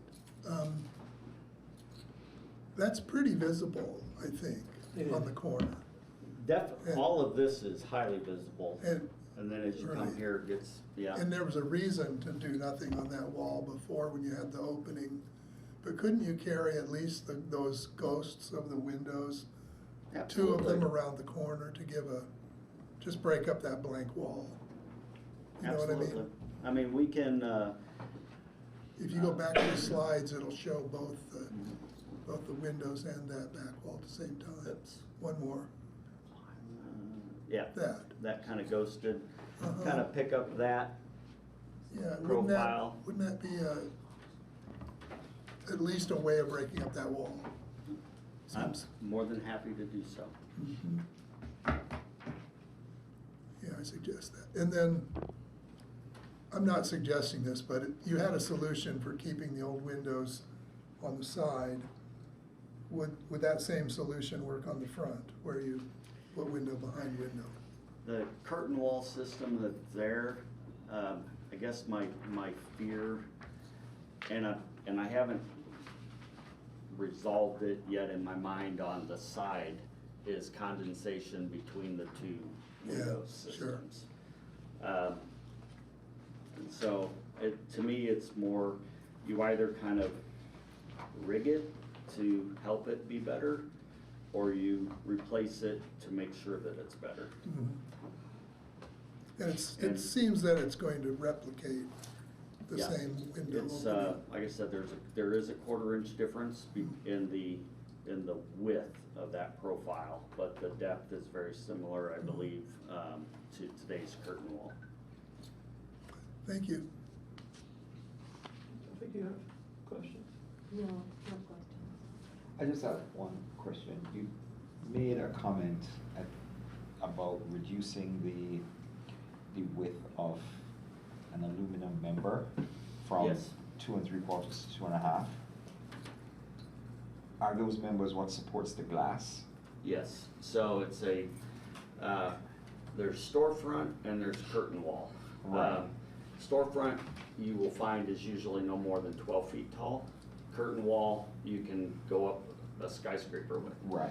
So those members, the glass resides or nest in those members. And the newer, when you do that, you can get more of a thermal break so that the cold that's hitting that aluminum frame on the outside isn't naturally transferring straight through to the inside as you would with an older window. I was just wondering if you, I don't remember how many of them there were, if you take a 1/4 inch off each of them, is it going to affect the numbers that you No, have? the So it's center just- line, the it's center measured line on of that center. 2 3/4 Okay. would be the center line of the two. So your glass is gonna get a 1/4 Wider, inch bigger in the overall opening. But we would mimic exactly what is there today. That's it.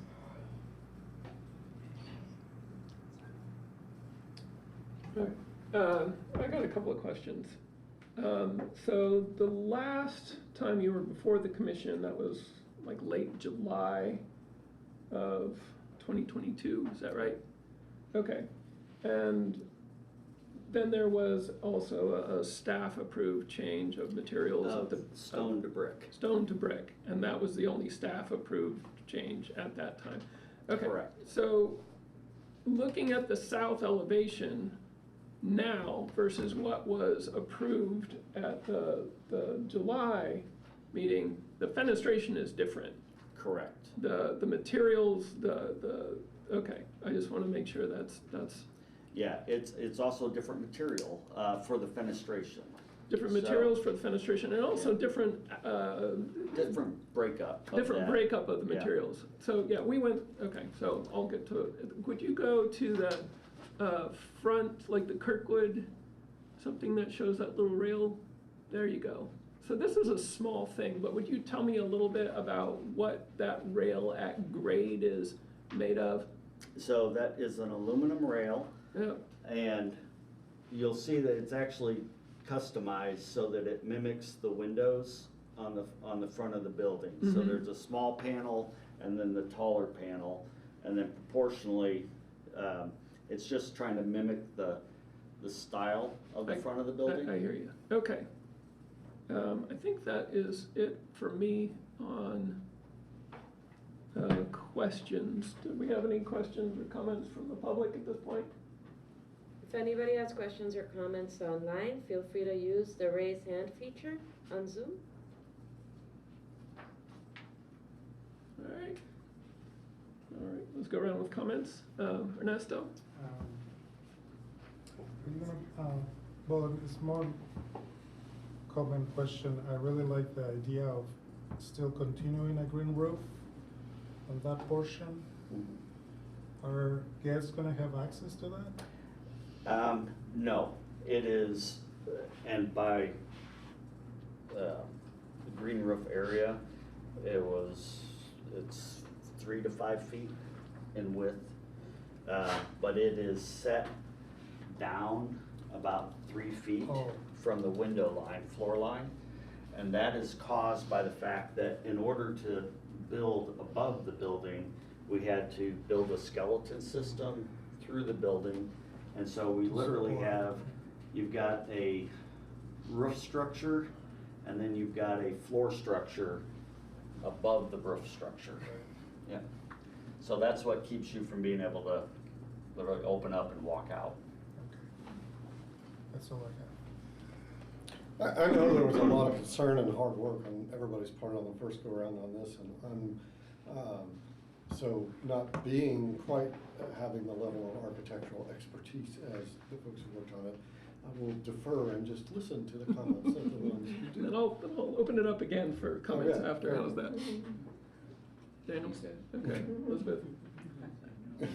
Chris? It's good to see that building used and hold the corner like that. I don't have any comments. Comments? comments.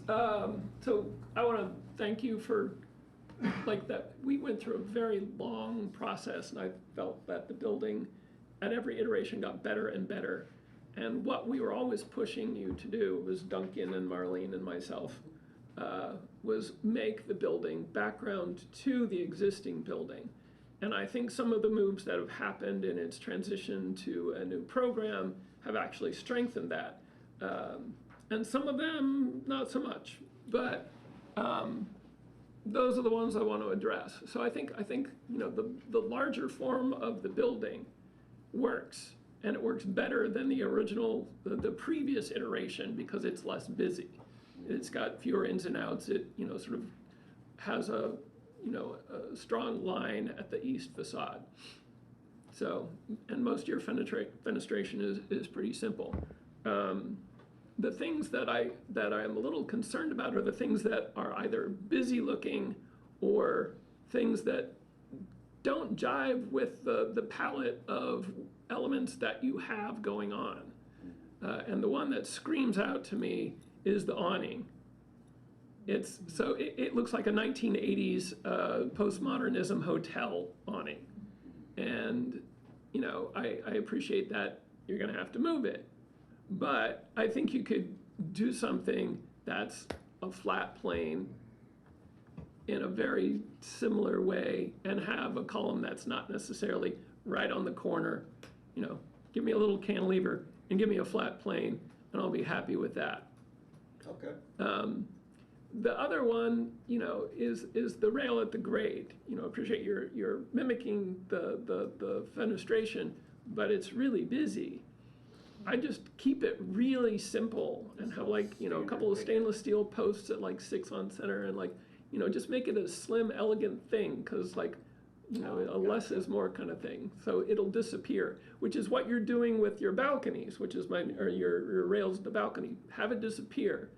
So the more you can make whatever you're doing disappear, the better off it's going to be. So I have a question. I guess this is a question or comment. It looks like the balcony rails, the private balcony rail system, is an entirely different one than the one around the main balcony system, because they have, like, it is the one at the corner on the 4th floor just sits on top of the parapet, and the other one has all these armatures that attach to the front and yada yada yada. Yeah. So is that? It's the same. They're just reversed.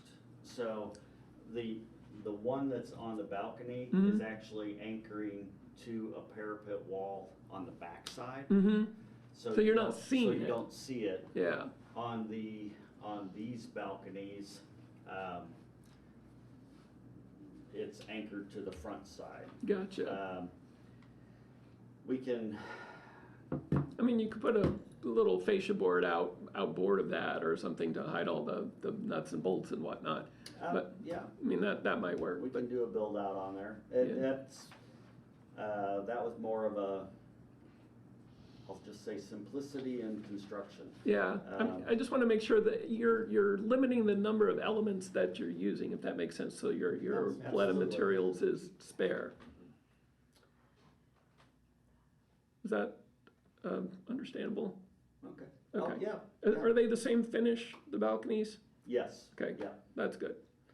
And the railing system, absolutely. I mean, it is not a guardrail. It is just to separate a seating area. Yeah. So keep that simple. That could be a rail at 4 inches, a rail at 30, and post every 6 feet. Okay. Then we get to the south elevation. Could you go to the south elevation? Yes, give me 1 second. Yep. There we go. So this is busy.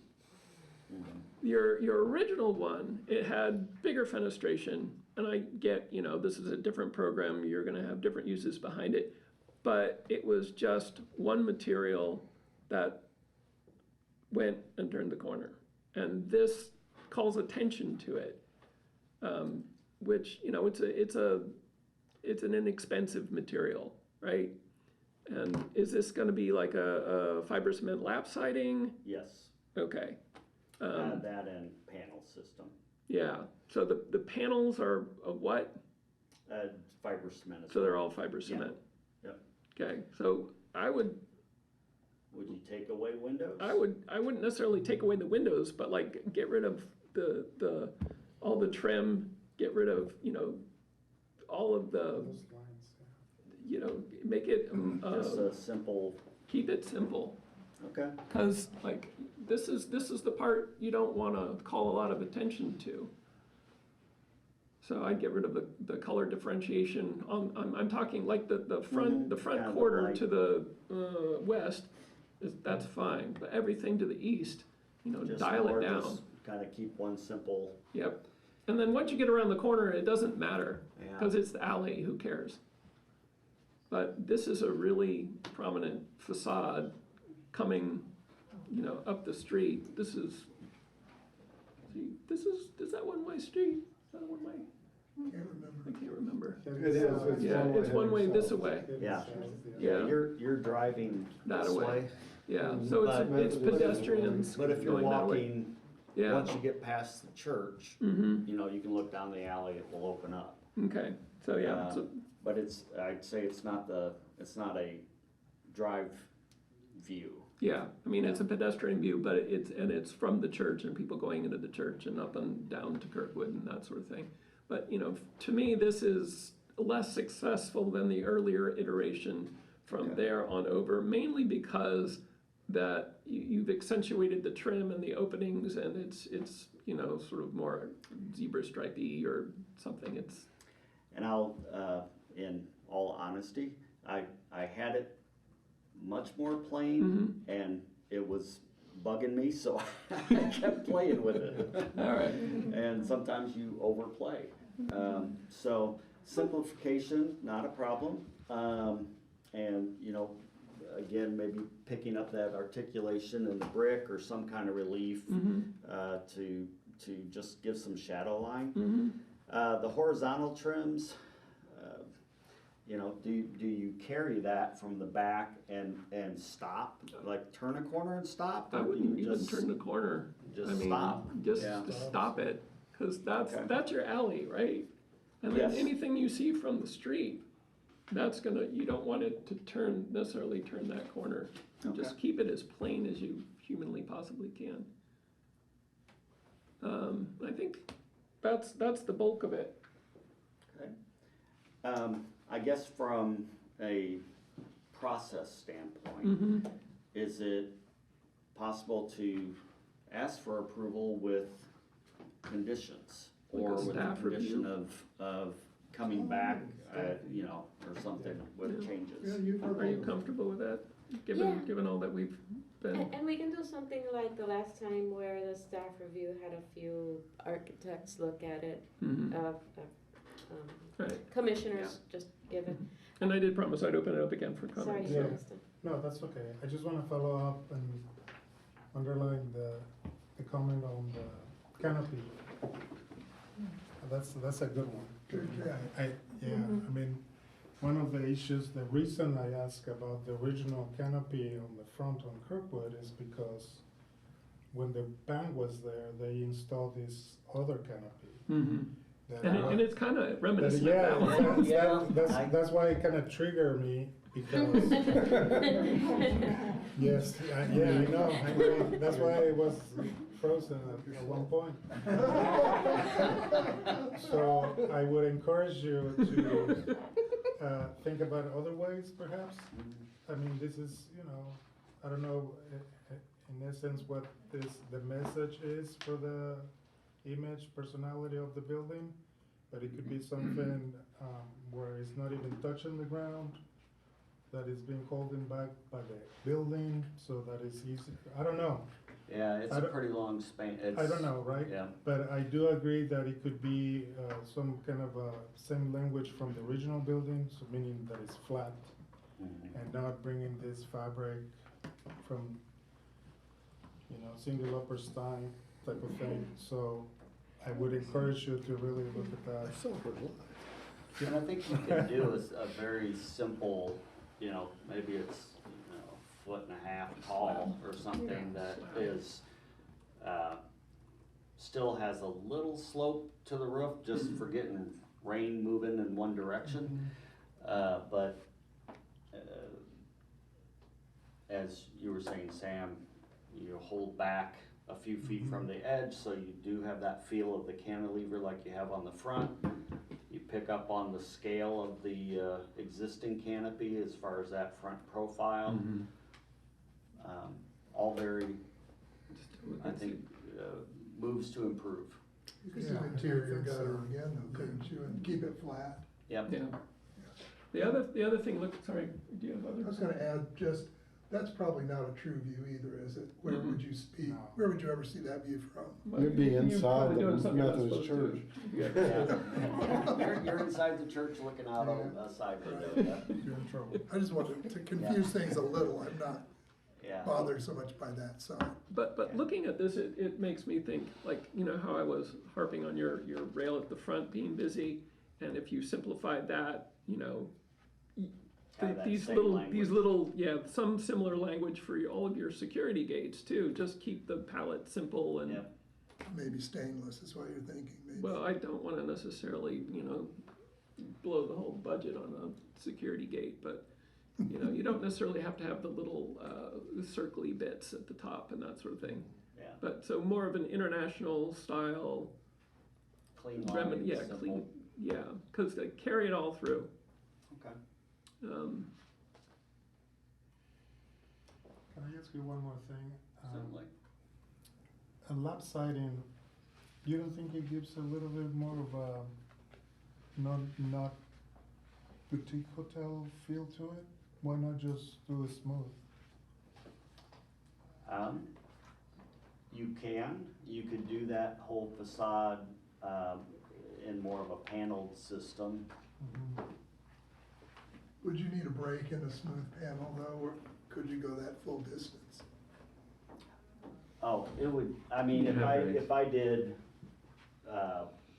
a lap side, or not a lap siding, but a cementitious panel system, I would do it with reveal. So like little 1/2-inch metal reveals, and I pick up the same pattern that the metal has, you know, across the facade to the corner. That might simplify things a lot more.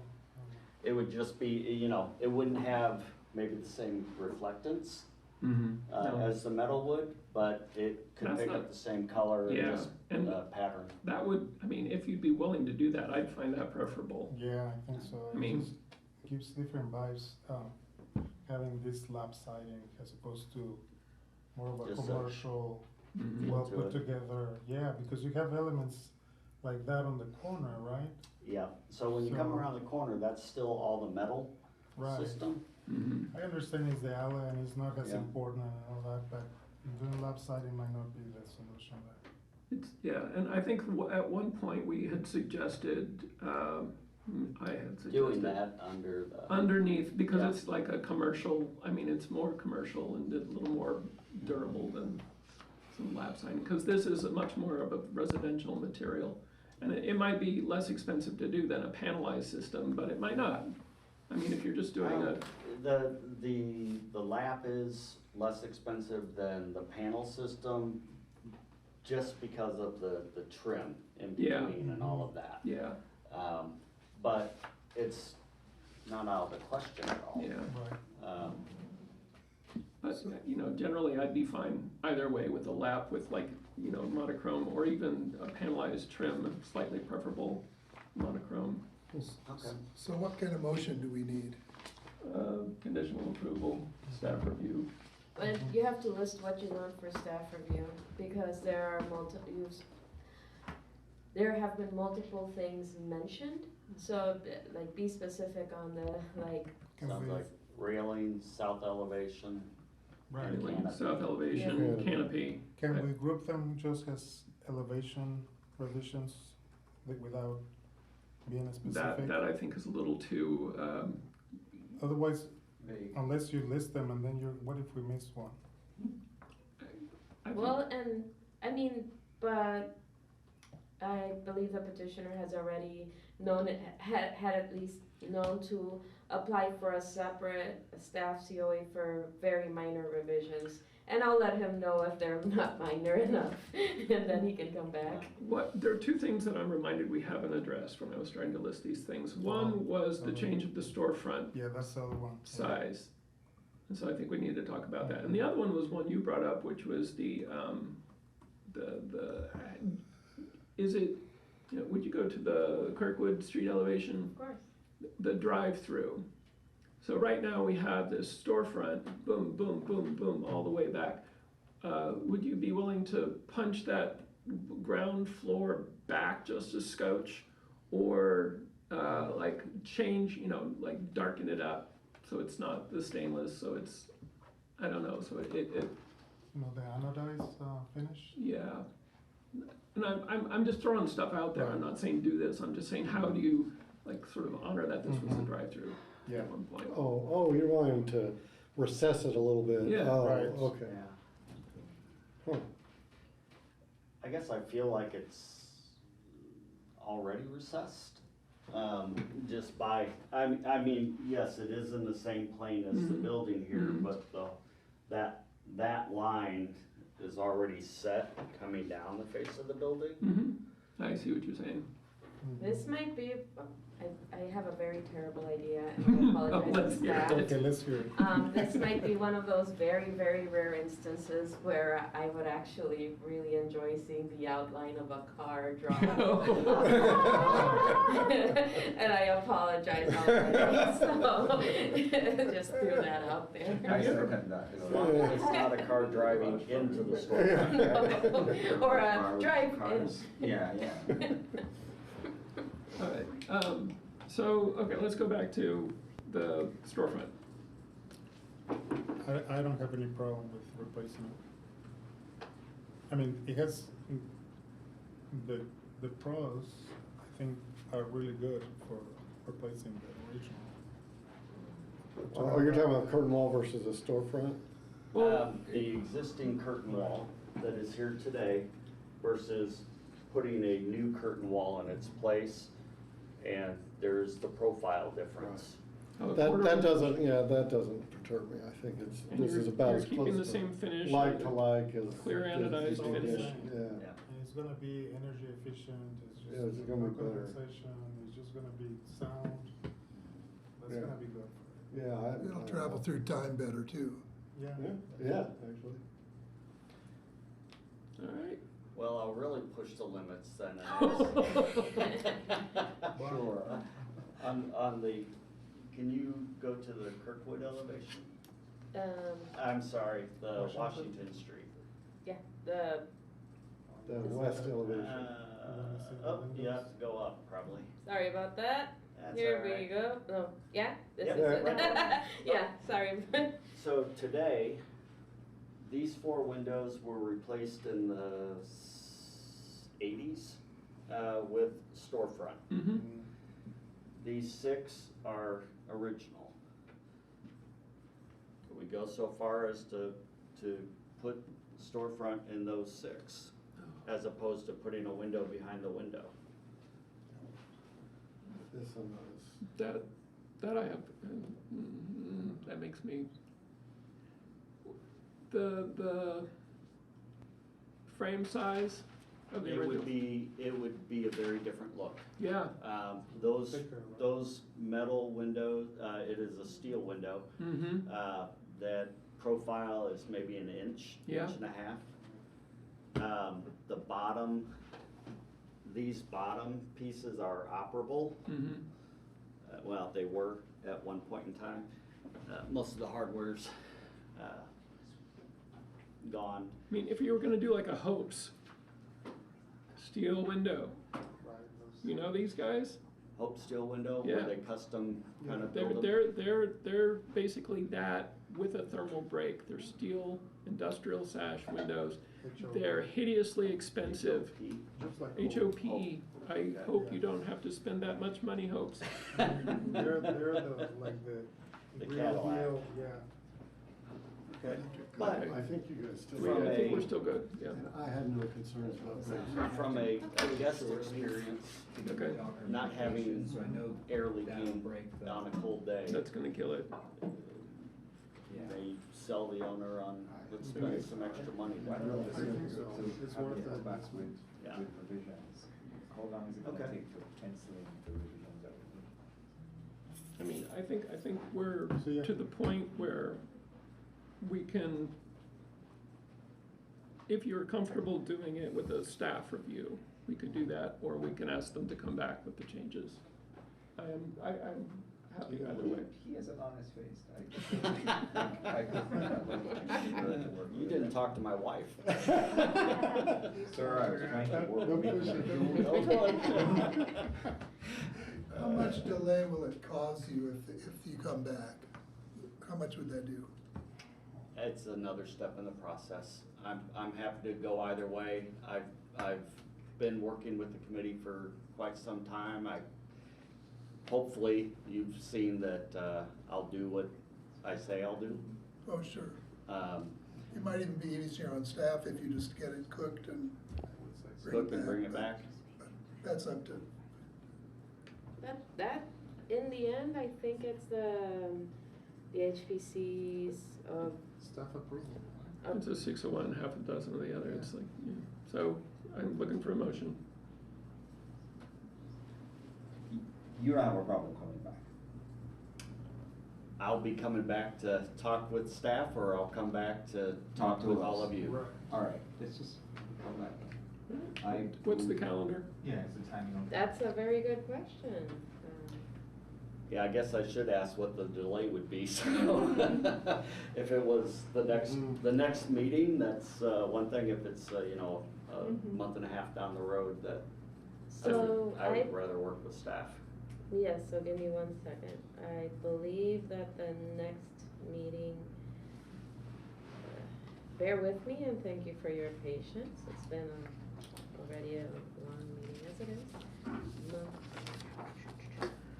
So, October.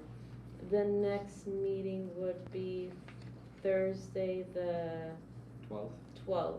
Yeah, thanks. October 12th? Yes. Okay. I mean, that's, I'm good. That works? Yeah. How do you wanna move? I move that we, is it called a postponement? But- Is but it called a, what's it continue called? this. Yes, I move that we continue COA 23-72 to the next meeting on October 12th. Is that gonna click out their time though? We still? No, within- they have 2 days. Okay, great. I'll second. All right. Do I see a comment from legal coming? No, I can't read, that's all. Okay, that's all right. All right, Dee, would you call the roll, please?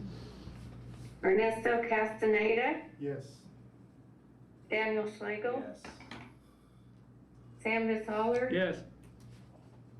Matthew Seven. He had to depart. Okay. Elizabeth Mitchell, Yes. Mitchell, Yes. Bernard Cross. Yes. Motion carried. Thank you. See you in October. Well, thanks, everyone. Appreciate you going through the process, and I'll see you all in a few weeks. Thank you. nice work. Thank you. It's gonna be a little bit. Well, yeah, and call me if you need any clarification. Sure. Will do. Thanks. Thank you. Thank you.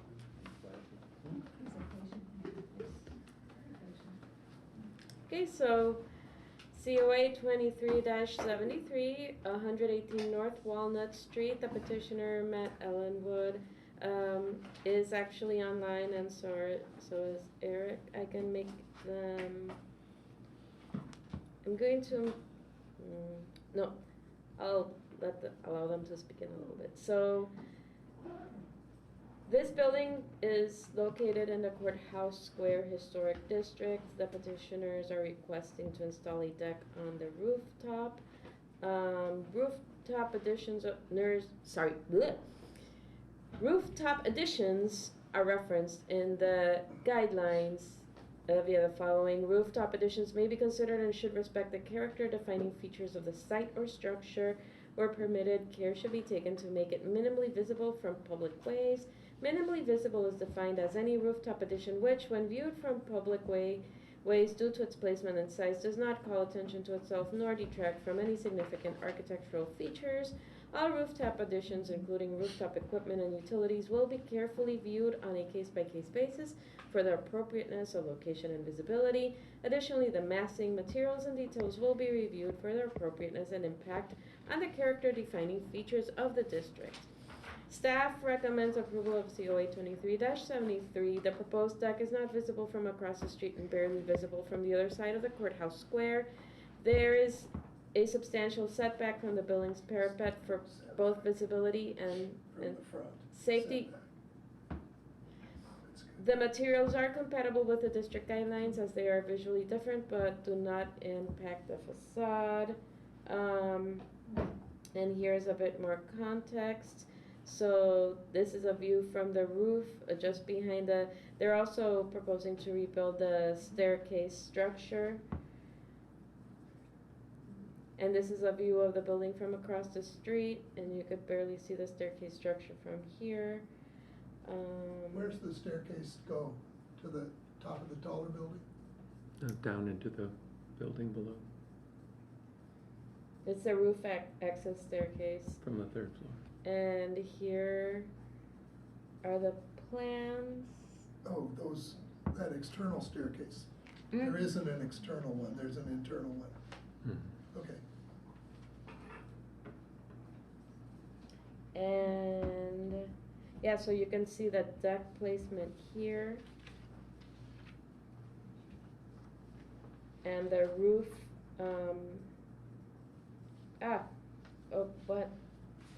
sorry. Technology is being slightly unhelpful today. That's the parapet. So thank you for, That's the setback. here we go. So you can't see it. Seems- So here is the section, and here is a detail of the type of model of how a precedent of how the deck would look like.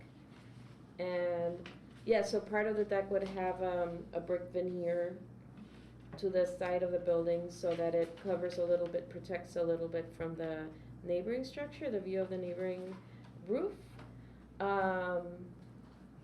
And yes, I met with Commissioner DeSoler yesterday, who noted that the deck and the roof are connected or latched onto the neighboring wall, so that's something that the owner and petitioner, might want to reference. So with that, I'm gonna leave it to the HPC and the petitioners who are online.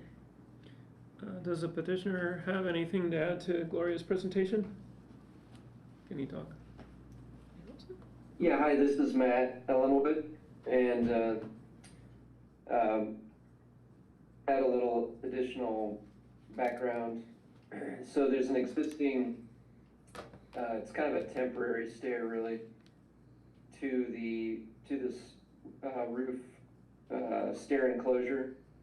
And then you can see by the photos, it's, in pretty bad condition currently. That little doghouse structure, fairly rotted in places. Yeah, there you go. And there used to be apparently an elevator in this building, and this is actually an elevator shaft at one point. And I think that's why that opening is higher up. So, but the owner who just occupies that third floor as a penthouse apartment would like to put in a permanent stair, a permanent code compliant stair, redo the stair enclosure, and then put in a rooftop deck per the drawings.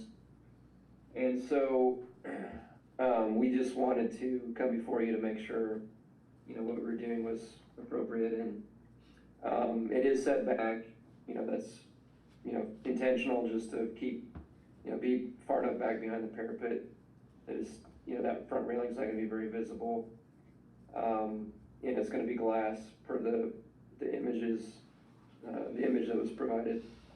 And then on the north side, there's a step down from this roof, building roof. And there's, you kind of have a visibility in some of those photographs. You can see you have some visibility to the right there other rooftop, features, not so desirable to look at. So the thought was to build a short, sort of wall, face it with a thin brick veneer, and then continue the glass railing on top, 30 inches above, to, just provide a nice space up there for the owner. What else? Oh, and to answer your question, yes, this is a narrow building. It's actually, I think it's less than 20 feet, interior to interior in the width. And there's nothing we can really bear on, within the footprint of the building, to support this deck. So we're looking at doing some, basically some steel posts with boots that would attach to the top of the, part of the parapet wall, or I should say the party wall, on the north, and then on the south against the taller building. As you pointed out, Sam, at this point, we still have to run up Kevin Potter, our structural engineer, to get complete engineering set of drawings, but the thought, and what we've done this before, is to pocket into the brick wall. But as you've noted, it's a party wall, so we can only go so far generally. We have to, talk to the owner, the adjacent owner. We may end up with, we have to attach some else, some other way, but that's what we've done in the past, and in some conditions like this. But essentially we're gonna run, beams across this deck and kind of float a new deck, just over the roof, that you see here below. And this roof is gonna be replaced. It's in some pretty bad shape right now. So, I think that's mainly it. If you have questions, I'm happy to answer as best I can. Thank you. Ernesto, questions? I got no questions. Mr. Slagle? I don't think it is. Elizabeth? Yeah. Chris? Yeah, my concern would be that that's not maybe tall enough to discourage people from getting off on that setback roof, because it'll be tempting to get over there. And would you consider making that, and would it be a good idea to make that glass a little higher so it's even more difficult for someone to climb over that edge and then drop things on the pavement and such? Yeah, just so I'm clear, Chris, you're talking about the new railing, the new glass railing? The rooftop, On the- yeah, like the parapet of the old building that faces the courthouse, and then you're set back, and then I'm afraid it'll be very tempting to get onto that front part that's not part of the deck. And maybe you would want to discourage that a little more by a little taller glass surround above the brick height. I see, okay, so maybe going up to like 48 inches or something that's a little harder to climb over, is kind of what you're suggesting. Yeah, there's a roof deck on 10th Street, and I know the guy who lives under it, and a lot of things fly down from it that you'd be surprised about. Yeah. And so you might discourage that from happening, because that'd be pretty bad, and then you have to retrofit. But if you're using glass, go tall enough that it'd be very difficult for a drunk to climb over. Right, yeah, no, that's a good point, and we've kind of dealt with similar issues on rental properties. I will say this is only to be used by the current building owner. No Private offense, man. apartment. I guess that doesn't preclude that there would be people visiting that would want to climb over. But actually, we have discussed it a little bit about that height, and so certainly, yeah, we could go to 48 inches, a little higher to get above code.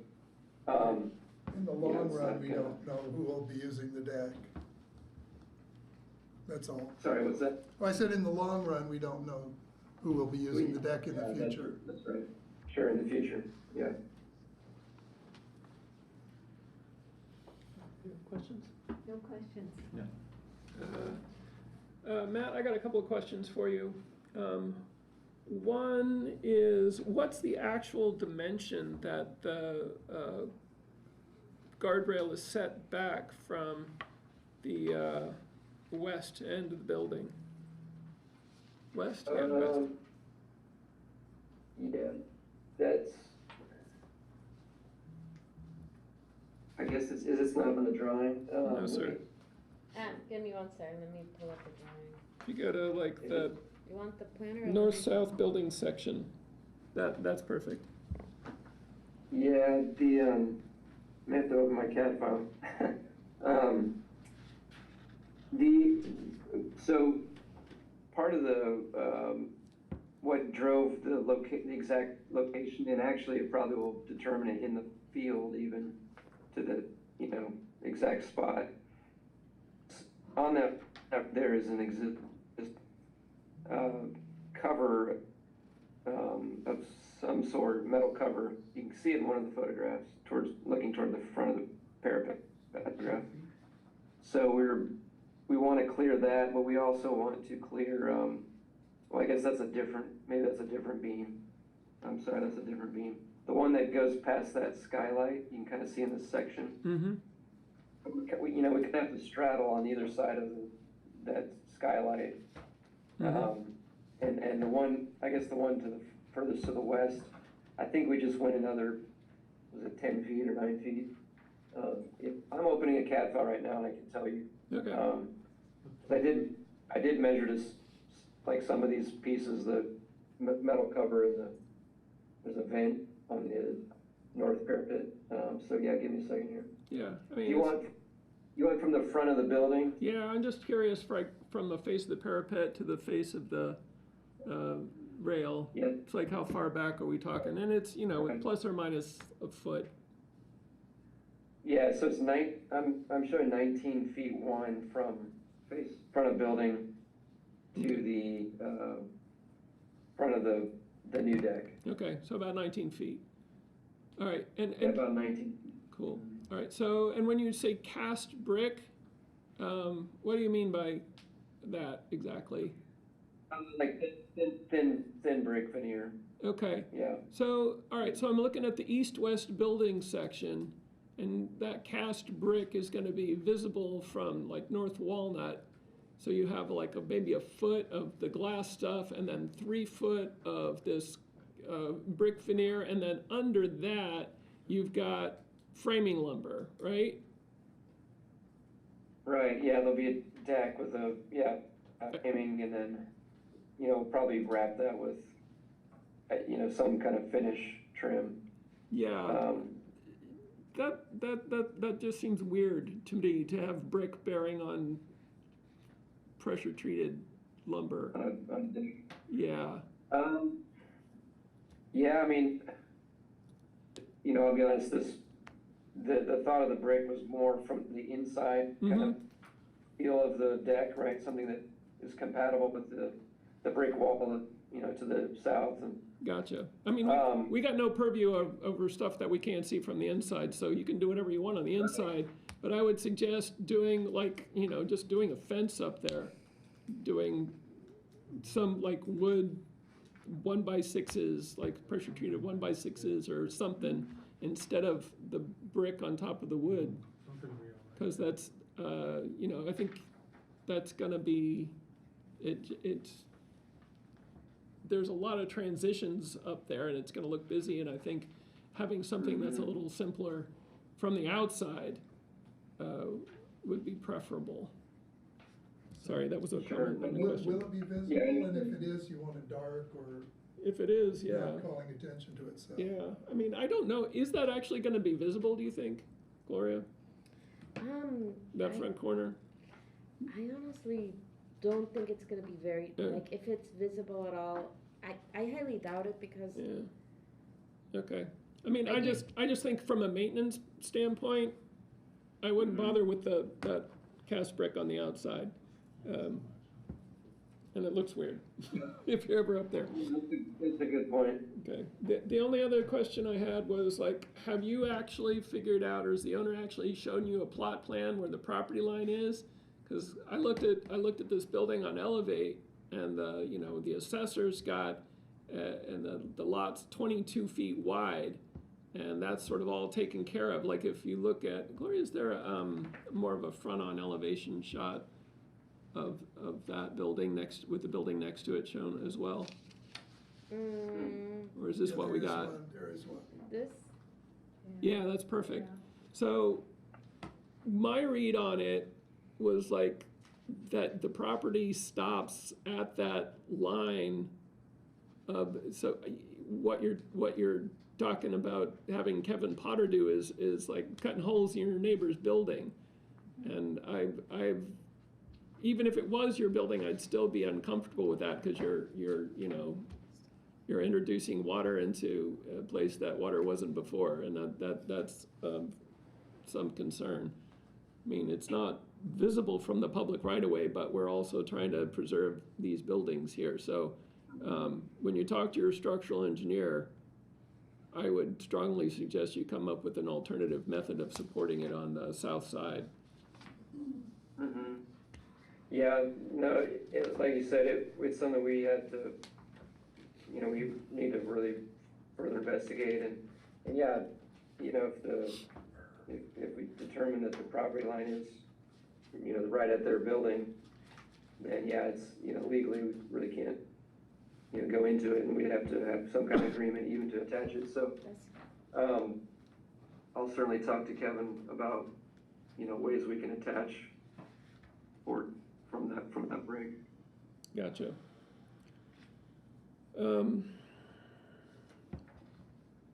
We went through and did comments already. What's the mood here on this one? Yeah. Yeah, I don't remember you going to the public yet. You're right, I did not go to the public. Do we have public comments or questions? Thank you. Anybody online? If anybody online has questions, you can use the raise hand feature on Zoom.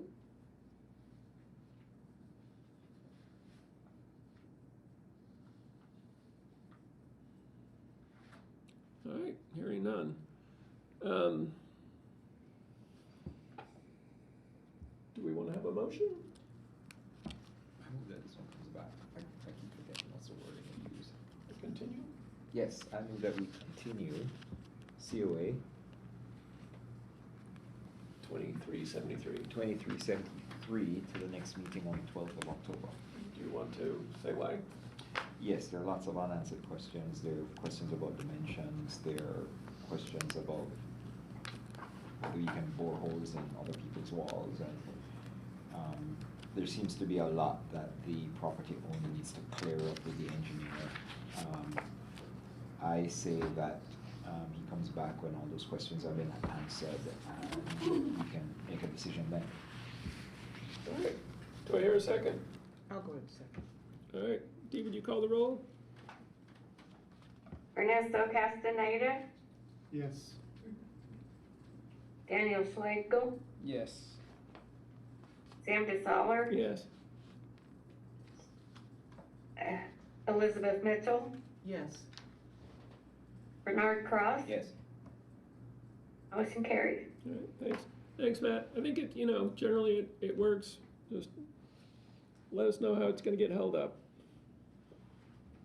Okay. We have one demolition delay. Demolition delay 23-10 for 313 West 17th Street. The Historic Preservation Commission had looked at this case 2 weeks ago and asked staff to do a bit more research. This is the information I found. The previous owners were, give me 1 second.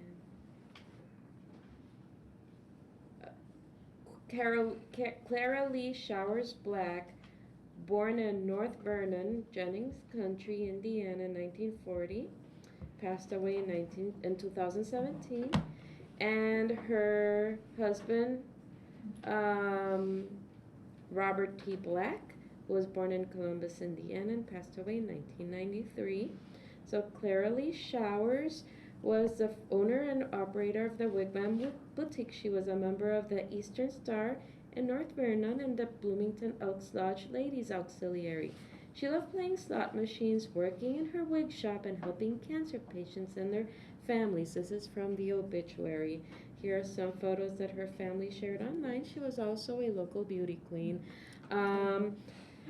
So the request is full demolition. I am glad that I looked a little bit more into it and have a better understanding of who the family was. They were middle working class people from central Indiana who lived in Bloomington. And yeah, they were a white family. So just we'll give it to the HPC to make your determinations at this point. Do I have any questions or comments? Questions or comments? So this isn't Showers of? Mm-mm. This is the Showers of Jennings County. Okay, I was just making sure they weren't related to the Showers brothers, the furniture company. Oh. Maybe distantly related. I didn't look that far into the family tree. No worries. I'm unfortunately not an expert on the Showers family lineage and where they lived in the different counties of Indiana. No, I just want to make sure it wasn't like Yeah. a daughter that it. Mhm. Yeah, that's all I had. No. They're imported. Yeah. Elizabeth? Chris? Daniel asked my question. Gotcha. All right. Can I just follow up? Please do. Just a question for the petitioner. Yeah, he's here. Did they have a chance to follow up with if there's a possibility to move the house with BRI? Did they? Would you repeat that, sir? Did you have the? Yeah, We're getting this is Kaylin Evans, this is the petitioner. I think I got the question as to whether or not I followed up with Bloomington Restoration. Yeah, so thank you. Glad to be here. Yes, I did follow up with Bloomington Restoration. Their opinion was that the house is not a candidate for moving because of the dimensions. It's a very square footprint, 26 by 26 feet wide at the main part of the house. I don't think that includes the shed portion off the back, and he did not see that it would be reasonable or feasible that it could be moved. So we did discuss some recycling potential of some of the materials. I've got a contractor that has some property in Greene County who has some cabins over there, and he's planning to go through the interior. If there's some doors that can be salvaged, some cabinets, plumbing fixtures, lighting, that kind of thing, he's willing to take. And anything that he doesn't want, I'd mentioned to Bloomington Restoration that if they want, if there's anything left that he doesn't take, there really aren't any historical doors or anything left inside, but I'm completely open to anything that they could take or attempt to salvage that wouldn't be demolished. They're welcome to it, and I'll give them that opportunity. Thank you for following. Sure. All right. Any comments or questions from? Can you mute yourself again, please? Any comments or Thank you. questions from the public? Okay. So, I think we're to the release. Today, regarding the property located at 313 West 17th Street, the Historic Preservation Commission declares that it got notice of the proposed demolition, and after today's discussion, sees no need to review the plans any further and waives the rest of the demolition delay waiting period. The HPC may later recommend the property for historic designation to the Common Council. Dee, would you call the roll, please? Ernesto Castaneda, Yes. Daniel Straligo, Yes. Sam DeSaller, Yes. Elizabeth Mitchell, Yes. Bernard Cross, Yes. motion carries. Thank you. Okay. So there's a few things happening right now. I think we may be losing a quorum due to personal family issues. You have to deal with a family issue. So, however, that being said, I do want to talk because we've had both staff and a whole community waiting here for hours now regarding the near west side. And the hand director, John Zodi, wants to give a very important update as well. And so I want to confer with legal counsel if we can continue the meeting without making determinations tonight. Certainly I think I'm aware of what Director Zodi wants to say. That's just a matter of providing information. No final action will be required from the commission, so that certainly can go forward. I'm not sure what the commission has in mind with regard to the other items on its agenda, but to the extent the commission was going to take any final action, it would not be able to do so after it loses a quorum. Just as a matter of course, oftentimes when a board or commission is going to have to take up the same subject matter and have the same substantive conversation in a subsequent meeting, oftentimes they'll simply postpone something like that that requires substantive action. You do not have to. You are welcome to engage in a conversation and then have that conversation again at a subsequent meeting as part of your business schedule. So that's entirely up to you. The commission cannot vote if there are only 4 of you here. I just wanted to confer because we've had both staff and community members who have been here for almost 2 hours and a half, and I want to make sure that some, not action, but at least we can address this somehow because, yeah, there's some topics, but also understanding that we will lose a quorum. And just to be clear, everybody will have to come back again for any meeting where a vote would actually happen. Okay. So, We could move any community comments on the guidelines to the front of the line and then move discussion and voting on the guidelines, continue that. Yeah. I mean, we're gonna have to because we're not gonna be able to take a vote tonight, period. Sorry. It's okay. It's a health life issue, we have to go. So this business with the near side, is it? Okay. We got new guidelines. Near what side? Oh. Guidelines? They're elevated. Okay, so let me stop sharing for now. So should we inform? Okay, Yes, we will do that. okay, so give the forum to John Zodi for 2 minutes? Would that work? Yeah, I'm not disrupting any other business. If we need to do something while you still have more members there, I'm happy to wait. We've already lost, we've lost it.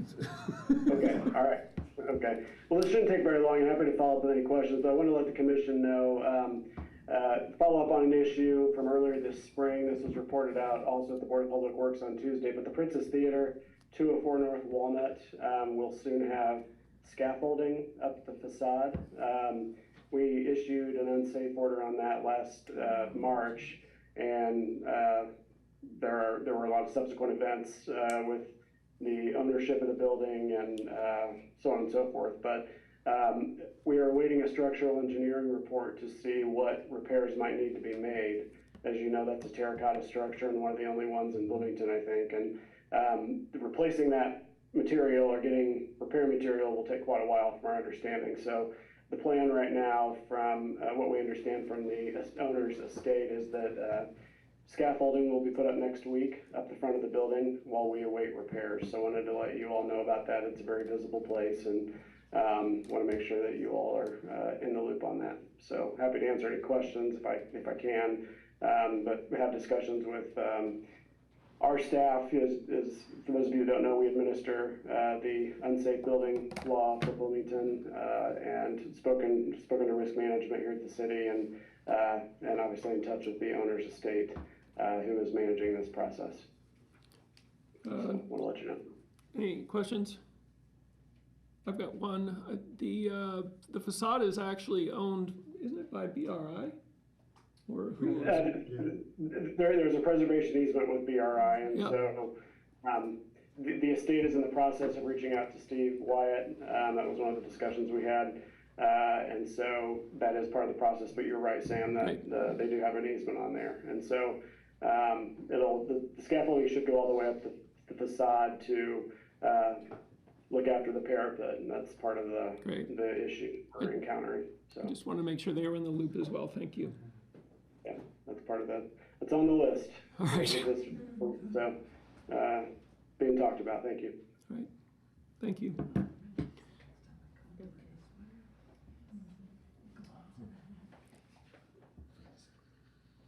Okay. All right.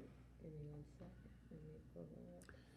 With apologies, we have lost our quorum, so we will not be able to vote on your guidelines this evening. But thank you for being patient with us. And I think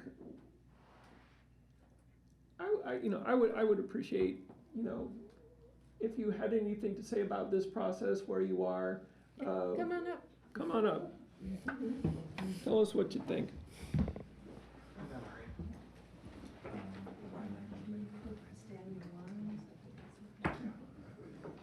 Yeah, we have several people with us. You guys are all welcome to. Yeah, sure. 3 chairs up here. And we can get more. Okay, I am. Would you drag another chair up around you, Ernesto? That's good. Okay.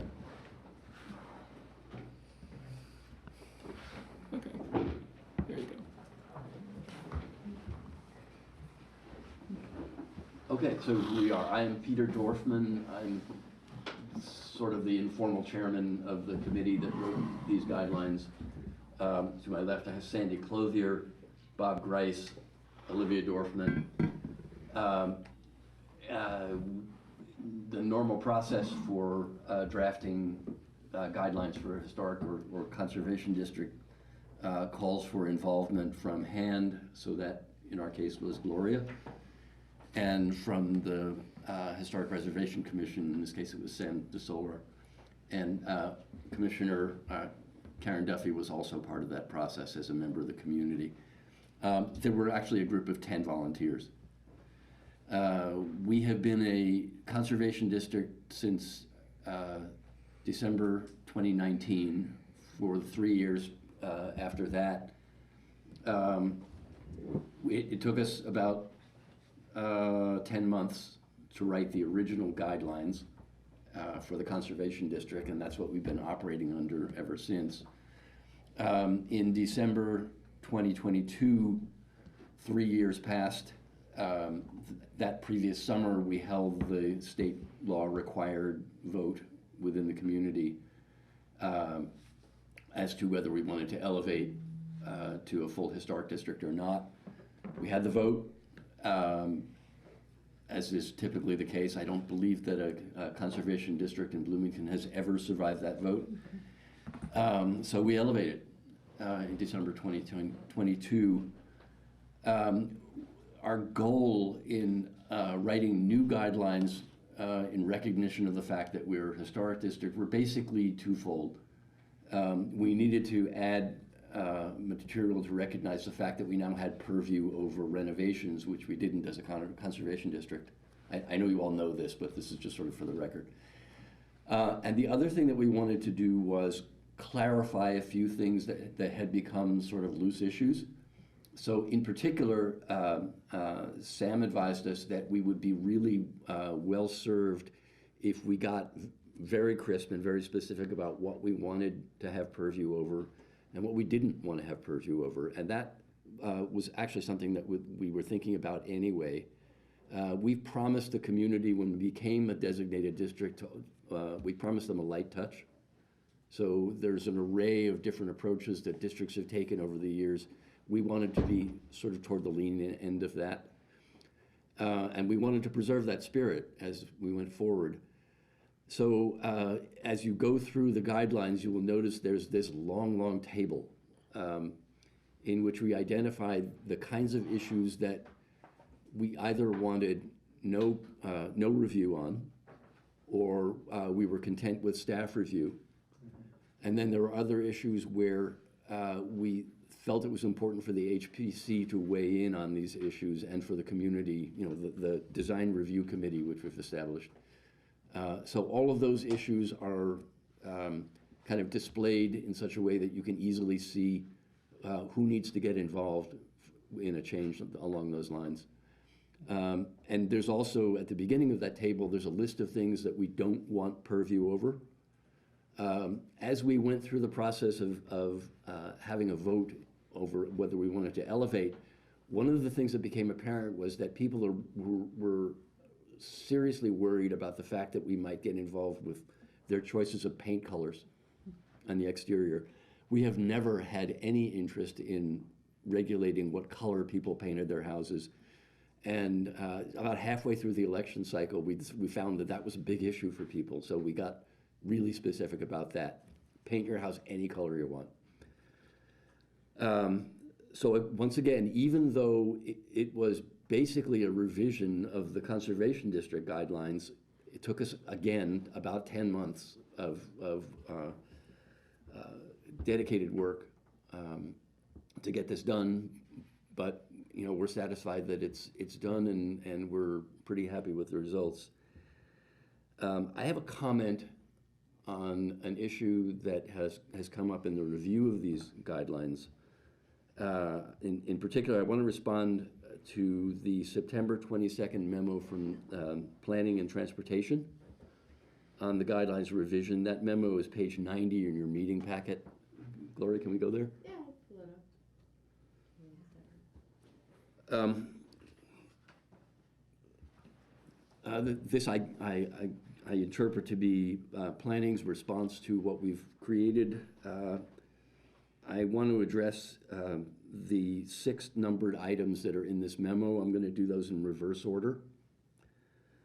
Item number 6 references the district's assertion of review and approval authority over a specific kind of partial demolition, one that would jeopardize a structure's eligibility for listing in the National Register of Historic Places or its status as a contributing structure in the neighborhood. This bulleted item was carried over from our Conservation District guidelines. We operated under that for 3 years, which the Commission approved in 2020. We are now a full historic district. We now have general purview over exterior renovations.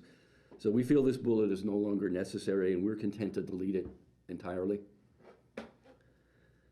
Item 5 points out an outdated link to a section of the municipal code regarding the definition of partial demolition.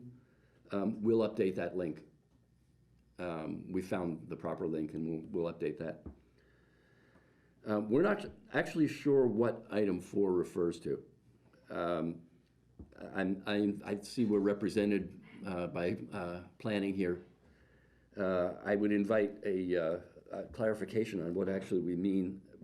The reference is to a section that we put in at the end in the Conservation District guidelines in recognition of the fact that we have a couple of high traffic corridor districts,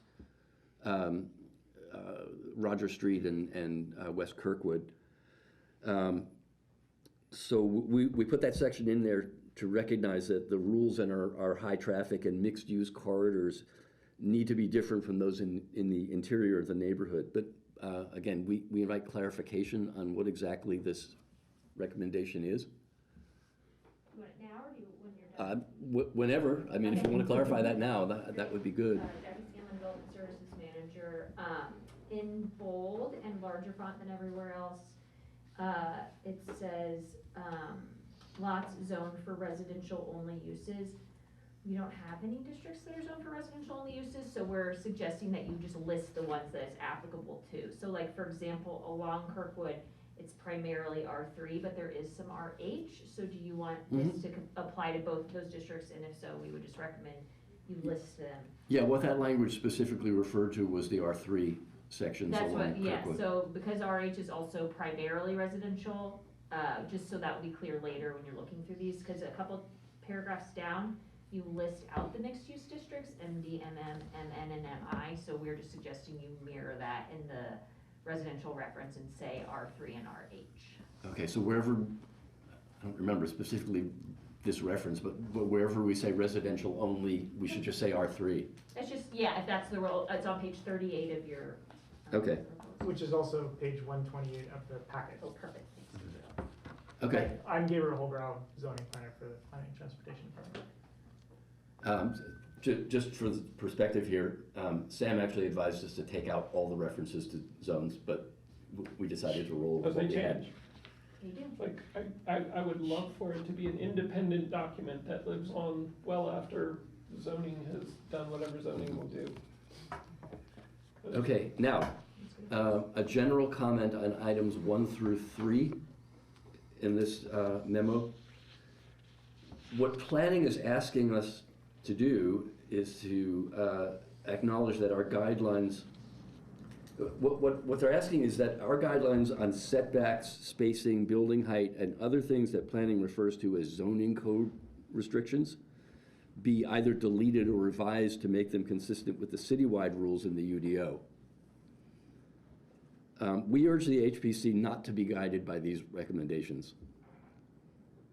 A historic district is an overlay with respect to the UDO. Our understanding of state law, reinforced by our collaboration with this commission in the drafting and application of our guidelines, is that we have the authority to impose standards that are tighter than those of the city's zoning code, and that the tightest existing rules will be respected in consideration of COA applications. This is all really specific in the state law for historic preservation. Now, I realize that things would get easier for planning staff if there were one uniform citywide set of historic preservation guidelines tied to the specifications in the UDO. But that's fundamentally not how historic designation works. All the criteria in the planning memo refers to all the specific references in the planning memo. These are sections that have been in place for more than 3 years in our conservation district guidelines. Those guidelines were meant to protect not a specific building or promote a style of architecture, but to preserve a harmonious pattern and streetscape characteristic of the neighborhood that, as it was created and evolved over roughly the last century. That fabric was characterized by an architecturally consistent fabric of small vernacular workers' homes, recalling a specific time and place in Bloomington's history. We have 13 historically designated districts in Bloomington, and each is its own unique context. To argue that they should all be subject to one set of zoning standards based on the UDO is to miss the whole point of historic designation. It would call into question the rationale for the continued existence of this commission or the state law governing historic districts. So, with respect, and with apologies for making planning staff's life a little bit more complicated than it might be in a perfect world, I ask that the HPC set aside planning suggestions 1 through 3 as impractical and inconsistent with the goals of historic preservation. Thanks. Thank you. That's all I got. Thanks for your patience, thanks for coming in. Glad we got that warmed up. Yeah. Are you ready to say it again in a couple weeks? Well, I mean, happy to. Sure, and I've got the sections of the Indiana Code here, which I would like to just quote for the record. If there is a conflict between the requirements of the zoning district and the requirements of the historic district, the more restrictive requirements apply. do we want to have any quick comments around the table? No? Just the history of how planning and historic preservation interact is important to the city. And it's always been a little annoying because of different jurisdictions and different goals, but we work together, we have the same kind of goals, and the state does have its bottom line, and this commission does have a certain amount of authority that can be annoying at times, but is important, or we would have no commission, as was said very, very correctly. Anyone from planning want to comment now? We can't comment unless they. I'd like to say a couple things first, and then I want to actually thank Gloria, because it's all your fault. You let planning review these guidelines. And I think this is a discussion that I think has been very helpful and will continue to be helpful. I mean, there are some small things we've cleared up already, and there's some things that we have apparently agreed to disagree on between departments. And I think, you know, this is where we talk it out. But I appreciate your patience, and it's been lovely working with a lot of you, and it's I think you've come up with something that very much reflects what your neighborhood wants. So, and that is a huge achievement. I mean, there's always going to be tweaking. This is an iterative process, but this was a big iteration. And if you're willing at this point to hear what planning has to say. Of course. Would you care to comment? Yeah, so yes, I think we're all familiar, we've all been working in planning and some of us in historic preservation for a number of years. What we try to do as professional staff for the city is try to make things easier for our petitioners when we can. So since these are new guidelines coming online, you know, obviously we have a number of districts already. For example, a recommended guideline of a new house of the same height as existing houses, maybe as close to them as they are to each other, is potentially portraying to someone that they can do that, and if it's closer than the zoning code allows, then the zoning code is the more restrictive, and that is what takes precedent based on the state code that was just referenced. So as long as the guidance that they're getting when they come to this board is that we have guidelines based on, you know, the historic pattern, but there are zoning guidelines and the more restrictive will apply, we think that's fine. That hasn't always been the practice.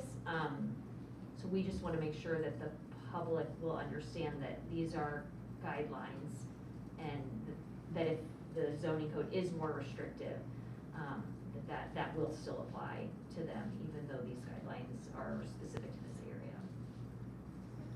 Yeah, I think it's clear to us that we can't actually literally prevent anyone from doing anything. Our role is entirely advisory. We don't. All we do is provide an opinion to the HPC as to whether they should grant a COA. That's where our authority ends. So I think it sounds as though we're actually pretty much in agreement. Yeah. Because there are a few cases where our guidelines are a little more restrictive than the zoning code. Yeah. I'm actually not aware of cases where the zoning code is more restrictive. I mean, even though you aren't spelling out distances in the sentence I just read, and it's like maybe a little bit, could maybe be a tiny bit clearer.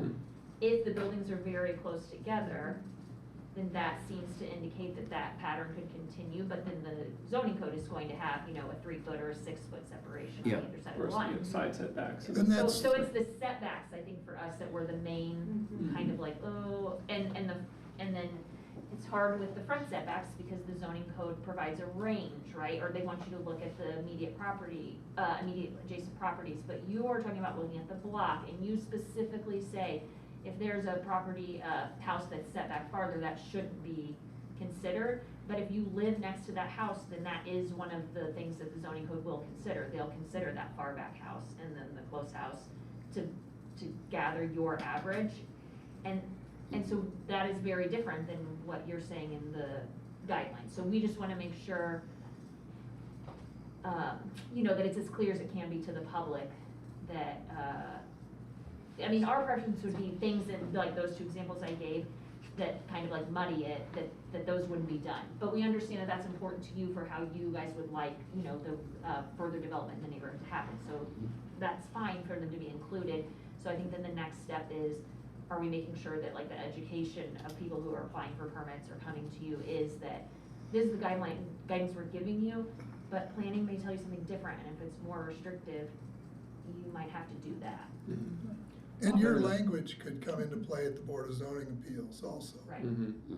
We often will say to petitioners, like if they want to tear down a garage that's on the property line, if you tear it down, then you won't be able to build it back because the new setbacks will come into play. And you can't actually, although we will sometimes say we will support a variance, that doesn't mean the BZA will give you a variance to build to a particular, a line. Yeah, there's So- more work to do to reflect traditional neighborhood guide, standards that work but are out of line with one-size-fits-all zoning. Yeah. So there's historic settlement patterns, there's zoning overlaid on historic settlement patterns, which don't Which are fit them. non-compliant. It's a shirt that doesn't quite fit. So, there's, you gotta Yes, wiggle a might little bit create sometimes. wiggle room, as you said, figure it out. Was there something you were gonna add, Gabriel, that I didn't? I was just gonna mention the front setbacks as well. Most of the things in here where zoning, the UDO has something to say about the subject and the guidelines have something to say about the subject. One will be more restrictive than the other, and you should go by that.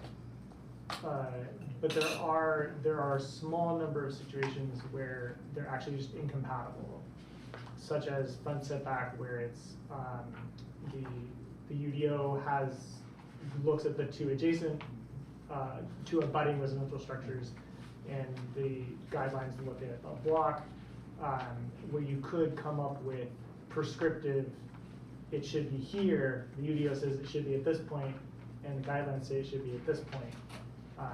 And in that case, I don't know how you say which one's more restrictive, but It's interesting. they're saying different things. Yes.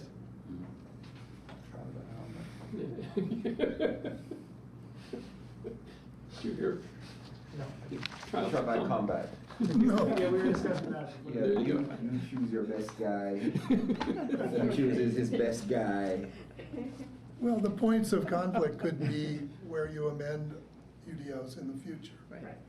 You find, this doesn't make sense, and you discover it, and some of these. So, I don't wanna, I do not wanna commit our office to do any more work than we're already committed to do, but, someday in the future, aligning the UDO with the guidelines and vice versa is a worthy goal. Mhm. It's a work toward.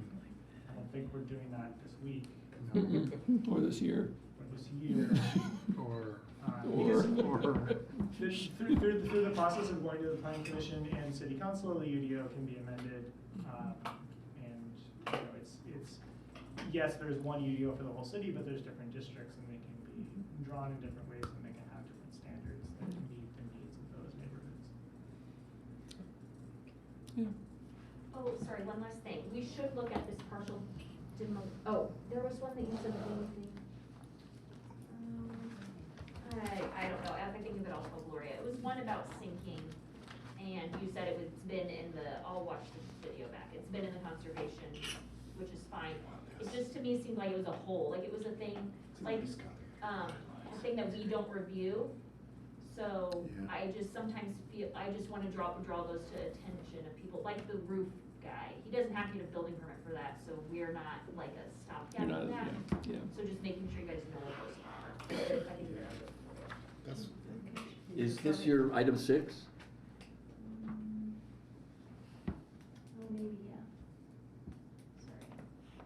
Yeah, so. Okay, so yeah, we're just gonna drop that whole bulleted point. That's right, okay, thank you so much. Anybody else want to say anything? Can I just one? Sure thing. Just following up on one of the comments that were mentioned, that the no review column sounds pretty nice for those who, I don't know, it sounds too free. I don't know, and I'm sure you guys have discussions about that. You think the touch is too light? Well, I think it's, I mean, it's great if you have somebody who could have no review at all. I don't know how you guys feel about that. It's just, I think, for me, listening to the discussion tonight about the roof and the fact that the guidelines were vague, makes me understand that we are going to have a lot of things we're gonna have to tweak as we go along. Because we can get together as a committee and say, these are things that we think we agree to, but it's the whole neighborhood that we're gonna hear from if they think something should happen that's not happening or something shouldn't be happening that is. So, the difficulty, I think, is really in educating everybody in the neighborhood, because no matter how much you put information out there, people respond It's a lot of or don't work, respond, look at or don't look at the information. So that's the real challenge, I think. Yeah, it is. And getting it- people on yeah, board. It's true, and it's a constant work, because Yes. not only the people who are living currently there now, but those who are That's right. coming and going, and this revolving, you know, so, yeah. Yeah, that was a lengthy discussion, and I'm sure. yeah, there might be quite a number of things that we opted not to review, and we got there through, in some cases, some pretty lengthy arguments. But there are things that we just don't want to overregulate, and you know the paint color thing is a classic example of No, the yeah, only thing. I agree. I mean, just from my own perspective, I would be a little concerned in certain aspects on that column. But I'm glad that you guys feel like liberated or free. I don't know how. It's pretty cool, actually. It's your neighborhood. Yeah, exactly. And Yeah. I appreciate that level of not regulating it. Yeah. Well, we generally like the way the neighborhood's evolving as it is. There's a slightly worrying trend toward upsizing some of the houses. Yes. This is not a working class, it's not the working class neighborhood that people seem to remember it as anymore. But it's still a neighborhood of small workers' cottages. They're still, by Bloomington standards, relatively reasonable. And if the average started to creep up because people were putting on giant additions, we would be concerned about that. And I think that's reflected in the guidelines. All right. So, tweak a few things. Hopefully see some of you next time around. All right. We'll put you first on the agenda. Oh, thank you. Do we have an idea when that next meeting will be? 12th? October 12th. Okay. Do we have any old new business? There's a bunch of stuff, but none of it is. None of it's Thanks, pressing. Jackie. Thank you, Thanks, Jackie. Thank you, Jackie. I will. And sometimes it's worse. I'll be emailing you about the retreat. I've got some dates, tentative dates. I need to talk to Steve Wyatt. Not every commissioner is gonna be able to make it. Unfortunately, I didn't get a single day where everybody could make it, but I'll try to make it as accessible as possible. Mainly so that we can talk a little bit more about themes like moving buildings and the feasibility or lack of in 2023 and some other stuff that you might want to bring up. We could even do like a materials workshop. All right, excellent. Well, I think everybody wants to go home, so are there any other questions? They're saying, Let's adjourn. you guys.